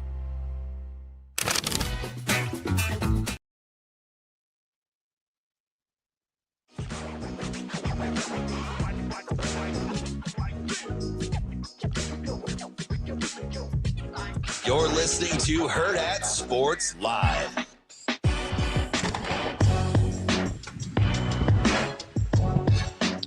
Welcome back, Hurrdat Sports Live. That's DBM Ravi, Lulla here at Hurrdat Sports Bar and Grill. We are joined by Brian CHRISTOPHERSON from Husker 24/7. BC, what's going on, buddy? I'm doing well. How are you guys? BC, I'm good, man. I like the vest look. I'm not a great golfer. I can appreciate a good golf brand, but I'm a big sleeveless guy, man. I like it. You're looking sharp. You walk around with enough Callaway gear on, and people will think you're like a 10 handicap, 8 to 10 handicap when you actually shoot like mid 90s to high 90s most of the time. So that's what I try to do. I'm really a poser, is what the honest truth of it is. All right, so I have a question. We're airing grievances, and we're very childish. I just listened to the other three kids fight this last segment, but that's not true. You had a grievance. So, BC, do you do the grocery shopping, or do you grocery shop? But you pick up food a lot. You're an eat out guy too, right? So do you actually grocery shop? Yeah, I do, but I don't make a lot of food. I eat out too much, but I'm going to try to change that in 26. Probably won't, but I'm going to talk like I'm going to right now. Don't change who you are, BC. It's okay. So which one bugs you more? People that can't stay to the right in grocery shopping aisles, or people that walk down the middle of parking lots to get to the vehicles? Oh, yeah, that's a good one. Yeah. Is that not the worst? Yes, it is. Also, I hate to say this. I think it's a little bit of a generational thing. Crosswalks is the same sort of thing you're talking about. There's some people when they're going across a crosswalk who, like, they don't have a care in the world. They drag their feet. I get that they have the right to go and we're waiting to make our turn as a vehicle, but I cannot stand it. But back in my day, used to do the pep rally jog is what I would call it. Like, you know, you get announced for the soccer team like me, and you do a little shuffle out there to get out to mid-court, unless you're like the freaking man, like you were, Damon. You probably could just walk out. No, man, I was a shuffler. I'm moving. It's like when somebody's holding the door for you and you like the fake jog to be like, I'm hurrying. I appreciate it, you know? Or yeah. Yeah, you're putting on the show for them to be like, listen, I see you, I appreciate you. But they know you're talking about the people that once they know you're waiting, it seems like they even go slower. Yeah, with the crosswalk, with the buds in, they don't care at all. Just looking around. Yeah. And honestly, I'm surprised those people don't get hit more, because some people, like on the crosswalk, it's like they don't. A lot of people are pretty reckless out there driving nowadays, and it's like they don't even consider someone. I'm always like head on a swivel, like I'm on special teams, like I could get hit here on this crosswalk and you're paying attention. People just don't care about that anymore. I don't think it's generational, as I said at the beginning. I shouldn't have said that, because I always hate putting that stuff in on younger people, but it is that's a grind my gears thing for sure. And what you're talking about fits right in with that. Just middle of the parking lot. It happens at sporting events a ton. Yeah, there's not a lot of awareness, you know, out there with it. It does. When you're going into the PBA, there's a lot of just sort of people kind of look to their left and right. They don't move, and you kind of get stopped and start. So that is a problem. We're supposed to do this, right? We're supposed to get irritated about things. It's Festivus or whatever. Yeah. Do you have any further grievances you'd like to air? Pretty much everything on the interstate. Every time I drive my wife to Union Pacific, I thought you were going to say the internet, and I was like, me too, brother. Me too. That's true. I do a good job about ignoring the comments on the internet, so I don't see a lot of what's out there. But driving on the interstate has become reckless. There's people. I'm not a speeder by too much, but there's people that go like will go 77 in the left lane when you're going to work. When I'm bringing my wife into Omaha, it's like you don't belong in this lane, pal. You need to scoot it on over. And then there's people who take it to the extreme, where they're coming up fast behind you. And I don't get why people now, when they pass to their left of you, have to do it like they're at the Daytona 500, where they go like right off your back bumper, and they like, you know, you have space to get into the left lane and not go right up against my rear like that. That's going to be a drop. That stupid. Cut it, Shane. Just don't get right up on the left of BC's rear end, okay? Knock it off, all right? You do it when sometimes you know when you say it, it's like, ah, crap. Oh, believe me, daily for you. I stepped in it again this morning. But it's the whole left passing lane thing is a curious phenomenon for me, because the people that are like going 76 in the left, and I just learned this because your boy coincidentally just took a stop class. like technically, you're not supposed to speed up to be able to change lanes to pass vehicles, but the left lane is the through lane. Are you not surprised that people actually get mad at you when you're wanting to pass in the left lane, like you're bugging them? Like, you could just easily scoot over. You know what I mean? Yeah. Yeah, if you're not actively passing, you should not be in the left lane. Right. Pass on the left, get back over. Now, if you're going with the flow of traffic some days and you're going like 81, and again, I'm not promoting speeding, but that's pretty common, like 81 in the 75, and you're not slowing anybody down, I don't mind hanging out in the left lane a while. But yeah, there's some people who it's like they don't know that the left lane is for passing. That's what I always wonder. It's like, do these people not learn this? Did they stop teaching this at some point? But hopefully it's understood what I'm talking about. It's like if you're in the middle of 3 lanes and say you're going like 80 miles an hour, there's people who are going like 85 who come up right behind you, and instead of, you know, going to the left lane like what, you know, 75 yards back, they wait until they're like 10 to 15 yards behind you, and then they make this dramatic Earnhardt move to the left. I don't get it. So yeah, I have some grievances on the road. If it seems like I'm probably a hothead who has extended the bird once or twice, it's probably true. Oh, BC, what you got to do, this is way more fun than giving people the bird, is when they do something stupid, give them a big thumbs up. Or smile, yeah. And they get so mad. It's the most passive-aggressive thing you can do. It's just be like, good job, bud. Yeah. I'm the guy that once thought about making like 4 or 5 just different signs. Like, and just putting it on the window, like hang up and drive, or if I pass you on your right, you're an idiot, or, you know, it's like my favorites when left lane is through lane. My favorites when I'm going, like you said, like let's say we're in like a 75 and I'm going 80, 81, right? DB knows I don't usually go more than about 5 over. Oh, listen, my man is a perfectly right 90-degree angle turner too. It is so annoying. It's like, oh, sorry, I'm a safe quality driver. My bad. But I don't ride in the left lane when I'm not supposed to. But when people will, like, I'm going, you know, 5 miles over the speed limit in like a middle lane, like you're talking about, and then they'll look at me and get mad at me for not speeding faster when there's open lanes all around them for them to do whatever they want. Yeah. Then they're about to get a big old thumbs up. They'll be like, good job, bud. Proud of you. That's childish. The most glorious thing. You gotta get out. You gotta get out as far as possible. Like yeah. Jim Duggan? It's more passive aggressive the further you stick your arm out. I think I've decided, because you're just like whatever. But if you're like, that's way douchier, right? Like, the funny thing is we're talking like we're the experts on the road. We've probably like accidentally like done this to each other. Like you've probably given me like a thumbs up and not even known it. Oh my God, that was BC. Yeah, I'm in an electric blue Toyota RAV 2018. If you ever see one of those, just hesitate a little bit because it could be me. The most glorious thing is when someone is reckless and they go fast ahead of you and you end up at the same light. Oh yeah. And then I'll do you one better. I'm heading south on 84 towards Platteview Road for my stop class on Sunday. And it's a two-laner, BC. There's like these Columbia baseball fields and stuff over there. And this kind of this, I was going to say mom SUV. That's probably, it wasn't even a mom. Just gave me mom SUV vibes. Soccer mom car. Right? I got you. I get blown by, right? And he gets over and he's like 2 cars in front of me, and this white pickup truck in front of him isn't really happy. So he's going really slow at the 4-way in front of the Sarpy County place. Don't you know he and I were going to the exact same place? So my man gets out, and there were some clear cultural differences.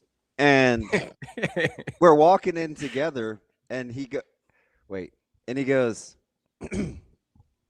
hey, sorry about that. That's pretty basic. He goes, hey, sorry about that. I was in a hurry. And I was like, oh man, it's no problem, man. But it was the perfect example of, I'm not gonna stop. You almost into the bye. Not doing different one. He's just very basic. The one time I keep my emotions in check, and for good reason, is when I'm going to church on Sunday. Like just because you're going to church, but also like there's always that chance that somebody that's like a pew behind you that you get into it with. Those are the people on Twitter. It's like they're like, hey, you're an idiot, stupid, dumb hot take, and then you look at their profile and it's like, loves the Lord. Yeah. Like it's usually worse than that too. It's like you're a bleeping piece of bleep, and then I click their profile and it's like Christ follower. Yeah. I'm like, got you, homie. Appreciate that. I would argue though, BC, on the way to church where you can ask for forgiveness is the best time to act out. I think it's more so I got a mulligan. Yeah. You're like, I'm getting this cleaned up right here in a second, so we're cool. I think it's more so that and I also worry sometimes I get so ticked off that it's going to be like a 82-year-old grandma, and like don't you feel a little guilt if you were like really wrecked about something they did? No, you don't. When I see it's somebody that shouldn't be driving, probably I'm like, get off the road, homie. Get off the road. Okay. Yeah. Wow. It's like, I have no mercy. Tough crowd. Get out of here. I mean, it makes me feel better that there's a reason why they're driving stupid. Because it's like they're 80, they're terrified, like everything's moving too fast. I get it. Hey, my mom's 82. My dad's 80. Like it is what it is. We don't let him drive anymore. Like it is like wow. All right. But like Mama Benning out on Ravi. I feel she doesn't go 45, so she's fine. I feel like it's like if there's at least there's a reason where you're like, yeah, they're old. I get it. That's why they're driving like that. When it's like a normal person, that makes it worse. I'm just like, come on, man. Hey, BC, let me ask you something. What's the budget for 2 quarterbacks versus 3 versus anything more? Oh, I don't know. Isn't that wild? Yeah, it is. It's probably 3 QBs now, right? Yeah, you got to definitely layer your QB portal additions. You got to bring in someone who can compete, and then I don't know. You got to convince someone. Marcos Davila was like the perfect sort of guy on paper last cycle to bring in. So you're almost looking for like another version of him to add to that. But yeah, that does get interesting with 2 or 3 additions. That there's no choice but to go that way. I don't know what the budget is, but Pat Stewart's got a lot on his plate, but that's what he signed up for. And I know they've been working at this behind the scenes since he got here. So for a while. I bet they've played out every scenario that could happen, and that's what you're hoping, at least, because right now they've got to figure out how to do that. What would the profiles be? Let's say you're bringing in 3 quarterbacks. You mentioned you probably want one like a Marcos Davila type, so you're talking, probably a former reasonably highly recruited guy that's got some talent that maybe is a year or 2 away that you're looking at developing as a backup. You're looking probably at a guy you think can compete with TJ as a starter right away. Yep. And then you're looking for probably a Jalen Gramstad type. Yeah. Where you're looking for exactly what you had last year, aren't you? Kind of. I mean, isn't that the template? Like now, maybe you could debate. I don't know how much Marcos Davila developed behind the scenes or didn't, like where he was at. But just that was the goal, though, right? Yeah, just going into it, what they did last year was like the perfect setup, and so that's what you're trying to pull off. Like maybe there's a lower level like Gramstad out there who's got some wisdom, who can help the room. The thing is, you got to convince these guys to be a part of that for guys who want to play, and they're going to understand like there's one football and there's 4 of us, but it's not the easiest thing to navigate probably, but you can do it, especially if you finance it right. You can make it a pretty attractive thing to somebody, and you just tell everybody, hey, come in and compete. We'll give you the crack at it. Like, I mean, you've got your chance. If you think you're that guy, come to Nebraska and show it. Of the initial kind of talking blurbs, we've seen a couple on Sports Nightly, a couple have taken the podium officially. Who's the most intriguing for what Nebraska needs right now? Of the coaches? Please, yes. I'm really, the whole Jeep Wade, Lonnie Teasley things got my needle up. I just think, you know, when you heard Rhule talk about like how Jeep Wade got here and he's already working on like the counter stuff, like he's already drawn things up, and him and Lonnie are tied at the hip, and they had more of a connection than I actually realized, those two together. And so they put a lot of resources into how much they're paying those two guys to get that thing right. Jeep Wade, just when you look at his recruiting background, the fact that he in a cycle ago, they took a 4-star and like a 5-star that Florida State thought they had, and they ended up flipping them to Georgia Tech. He's been very impressive with that. Lonnie Teasley was one of the most highly regarded O-line recruiters in the SEC. And so I think that combination and just like how that relates to everything is, you heard Rhule talk about the counter stuff, but also like, yeah, Georgia Tech had a Haynes King type quarterback. He kind of threw that in there. Maybe that's the direction you want to go. I just felt like when Rhule was talking about Jeep Wade, for people who say, what's the identity? Or I thought he was laying out the identity they're kind of looking for going forward as a program. And a lot of it connects to that O-line hire. BC, I keep asking people this question, and I don't know if there's a specific answer I'm looking for, or if I'm just looking to be validated, or if I'm actually just curious. So just so you know, that's where I'm coming from. Are you expecting to see a certain level of difference in the O-line group or the defense based on just a mentality change as opposed to necessarily like a actual schematic change in the 4 weeks that they'll have been with these guys since the bowl, between the end of the regular season and the bowl game? I think it's possible. It's not easy, but I do think when you hear like Riley Van Poppel talk about how it just looked different when Rhule got in there, and sort of the juice that was behind that group, I think there's a lot of guys right now that know this is their time to prove themselves, and they've got fresh eyes on them, obviously, with Rob Orich and Roy Manning around. There should be plenty of motivation for this game from Nebraska's side. And I think I said it last week, you know, when Phil Snow had that comment about how sometimes we weren't even getting the calls, you know, like in those last couple of games, that was obviously like a sort of a depressing thing to think about, like in late November that was happening. If you want to flip it on its head, you're like, well, if Snow and those guys can get people at least dialed in where they're on the same page pre-snap, you know, maybe we do see a different level to that defense. Obviously, the competition is stiff this New Year's Eve. But, you know, Utah's without 2 of their best linemen. And what I want to see is Nebraska cause a little havoc, make a couple TFLs, have a couple plays where they put Utah in a 3rd and 8 type situation and see if you can get off the field there. So they got to win on first down a lot more than they did at some points in the regular season. But I do think there is something to be said just for just that energy and sort of that second wind you sometimes get when somebody new is around you, and that can push guys to play at a better level. So we'll see.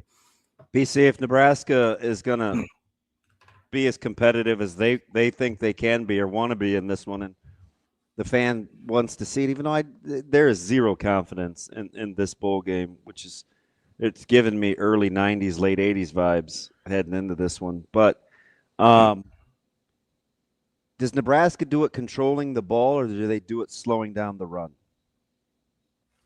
A little bit of both, but I think I'd go to slowing down the run first and foremost. If this defense can, back to Ravi's question, sort of find a different level, and in the few weeks they've had, it shows that sort of the coaching tweaks and sort of the way they've went about things has helped them get more confidence to just play faster. I do think that can make a big difference. And I don't discount Utah's 2 O-line switches, the 2 opt-outs they have. I mean, that's a award-winning guy that's not on the field for them. I know McCullough's not playing for Nebraska, but honestly, there was sort of a trend towards seeing like what Dylan Rogers and some of those guys can do anyway. And so, yeah, I give Nebraska a fighting shot to be in this game a lot more than people think they do. I think it's going to be more of a 4-quarter game than some, because I think so often bowl games are about motivation. And I know there's the going thought that Utah is just going to be absolutely jacked up for Kyle Whittingham's last game. I do think they'll have some juice, but that's sort of a weird situation that happened there too. So I don't know exactly how he's not doing himself any favors too. With I agree, man. That situation is weird. Comments, it's kind of weird. Yeah, there was the initial thought like, oh man, Utah's going to come out and just punch, because of this whole thing. And the more you hear about it, it could be a little awkward there. But I do think it's a game with two teams that have something to play for. But I think Nebraska, on paper, is going to be one of those teams that, Utah could look at and be like, we'll look at their numbers, we'll have our way. And if Nebraska comes out sort of like Minnesota did to Nebraska in that game, where Nebraska, I think, honestly went into it thinking we're a level ahead of these guys, and they didn't have the same mustard you got to have to win a football game like that. And Minnesota took it to them. That you could pull the other, you could do that to someone else now. That's the opportunity. That is our guy, BC. Brian, hope you have a Merry I'm interested what Shane or whomever titles this segment. Just Damon goes to stop class or something. People to click on it. That's gonna be on our guy Austin. That's all right. That's his job. And Jimmy Neutron is a little bitter right now, so it may be something not very nice. All right. Merry Christmas, guys. We'll see you, BC. You too. See you later. We appreciate you as always. Did you like my picture? You can decide whom is who in that picture. In which one? Social media. I think I saw that. I might have laughed at it while we were talking to. So I there's definitely a Rico guy. There's definitely an Austin guy, and I mean, little different. You ever have red hair before? No, never. It's kind of reminded me of the top though. It's giving me never had red hair. No. Right. Also, I don't know was that a dog? Is that a robot? What is that? Yeah. Okay. So who's that? Is that Shane? Jimmy Neutron builds things. Oh, I haven't seen it. Yeah, Jimmy Neutron is extremely not a Jimmy Neutron guy. Yeah, that's not really up my alley. I don't know if you know that. Well, it's very kid friendly. Yeah, it's not really my jam. I'm sorry, Rico. Do you want a couple minutes to air your grievance? What's my mom said KJ is so cute. Rico, you coming back here, bud? No, you might not. Anybody? No, Bueller. Rico. Bueller. Hi, bud. Would you like to air a grievance? I don't know. I have feelings. Well, go ahead, bud. Aw. It's a pretty recent grievance. Based on my Pop-Tarts Bowl tweet. Go ahead. And I just want people to. So context: if people don't follow you on social media, you had a tweet saying that if you get 1,600 likes, your wife will let you go to the Pop-Tarts Bowl next year. Yeah. Well, at first she said like 2,500, and I was like, or 25,000. I was like, I've never gotten more than like 200, so that's not going to happen. Turns out it happened, and then some. But it's not in a marriage. It's not asking for permission to go to a bowl game or anything like that. It was a funny tweet, and people need to stop attacking other people over things that they don't know. Like, just relax. It's not that serious. Dude, it's a mean place. I'm just saying, Rico. Social media is really fun, and it can have its benefits, but also like you don't have to take it like it's not, life or death. It's not that serious, guys. Chill out. Rico, the internet is the only thing that's real. I hope you know that. I mean, the internet's never lied to me, so. But you do have to go to the Pop-Tarts Bowl next year. I just want you to know that. I'm gonna try, but yeah, like I said, we'll make it happen. We'll figure it out. If it interferes with Christmas, it can't happen. At least you're wanted. Like, that's a start. Sometimes you get to be gone so much for holidays, it's just like a non-starter. He's never here anyway. And whose fault is that? Yeah, listen, man. We should have stopped winning. I would say it's Nebraska's fault. They're making 2 straight bowl games. Yeah. That's the problem. Are you saying you want them to go back to what they were doing? No. You just need to make better bowl games so they're not on Christmas, because you go like 19th and the 31st. Yeah, so last year Christmas was in New York. This year we leave right after Christmas, but you have to have luggage drop off on Christmas. So we're gonna have. So you want them to not have to play on Christmas, but play on New Year's. Total first world problems, Rico. I want it all. I know. I mean, look, man. I wish I could, go to Vegas, all expenses paid. Like it'd be great. Wow. I wish I could go to New York and not have to worry about anything and just kind of go watch football, talk about some football. But it's all good. The sarcasm. And DB's just like, oh, it's too long to be in Vegas. It's too long to be in Vegas. It is actually it's too long to be in Vegas. I mean, it's not like you'll be driving anyways. That's true. There you go. My walk game, right? Rico, is that all? Is that all you had? Ravi, be better.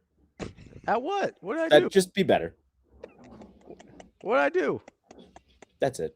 That seems unnecessarily mean. I like okay to say something positive. Yeah, it's okay to say something positive, Rico. Oh boy. Merry Christmas. Happy New Year. All right, buddy. It's not really filthy animals. If you don't tell me how to be better. Like that's one of the best lines in that movie. Oh, for sure. Merry Christmas, you filthy animals. That's the show for today and for the rest of the year. We will be we've got recorded content for you. Austin and Rico worked very hard on that. Appreciate them doing that. Appreciate you guys. I just want to say thank you for all the support throughout the year. We will have a live pre and post game show on New Year's Eve for the bowl game. Otherwise, we will be back on January 5th with our regularly scheduled programming, assuming that DB comes back from Vegas. I'll be back, I think. It's the I think that concerns me a little. I'll be back. That is the show for today. Bye, guys. Thanks for all you do. All right, Austin. See ya. That's the show for today. DB, have a Merry Christmas. Happy Festivus. You too. Shane, Merry Christmas. We'll see you next year. Hey, Absolutely. Shane. Yeah. What's your go-to protein on Christmas? I'm not sure what the family members are making. It's just never easy, is it? No, I mean we're having ham. Well, everybody has ham. Who doesn't have ham? We don't know if you do or not. 'Cause you didn't answer the question. Greens, potatoes, tomatoes. That's Thanksgiving, I thought. Well, is that specific or no? I don't know. I feel like Thanksgiving cornered the market on Christmas dinner. I think Thanksgiving cornered the market on like food holidays, and that's not a good one. Not a good food holiday. Here we go. Christmas is a better food holiday. Turkey hate. It absolutely, just not great. So now it's turkey for Thanksgiving, 100%. I think my mom wants a rib roast and ham. Well, that's pretty good. What do you think you're going rib roast for? Your mom's making everything this year? It's a secret. Hey, that's a secret. Exactly. Quit? Why are you saying what like that? Just trying to delay so Austin gets so pissed. He's like trying to just go. He just wants to go have a holiday break. Austin's trying to take it. Listen, I will say, I put this in the chat. Another point in my defense, I did specifically message him on our work Teams platform and not a text message to make sure that it was not interrupting him, even if his phone was on. Yeah. I'm just saying. It's all right. I'm just saying. I feel like I have a really good point here. He's got that young guy anger. It's all right. It's good. It'll drive you. It'll fuel you at some point, or it'll be your downfall. We'll find out one way or the other. We love you guys. We appreciate you. Have a Merry Christmas and a Happy New Year. We'll talk to you soon. See you. Have a good day. Love you.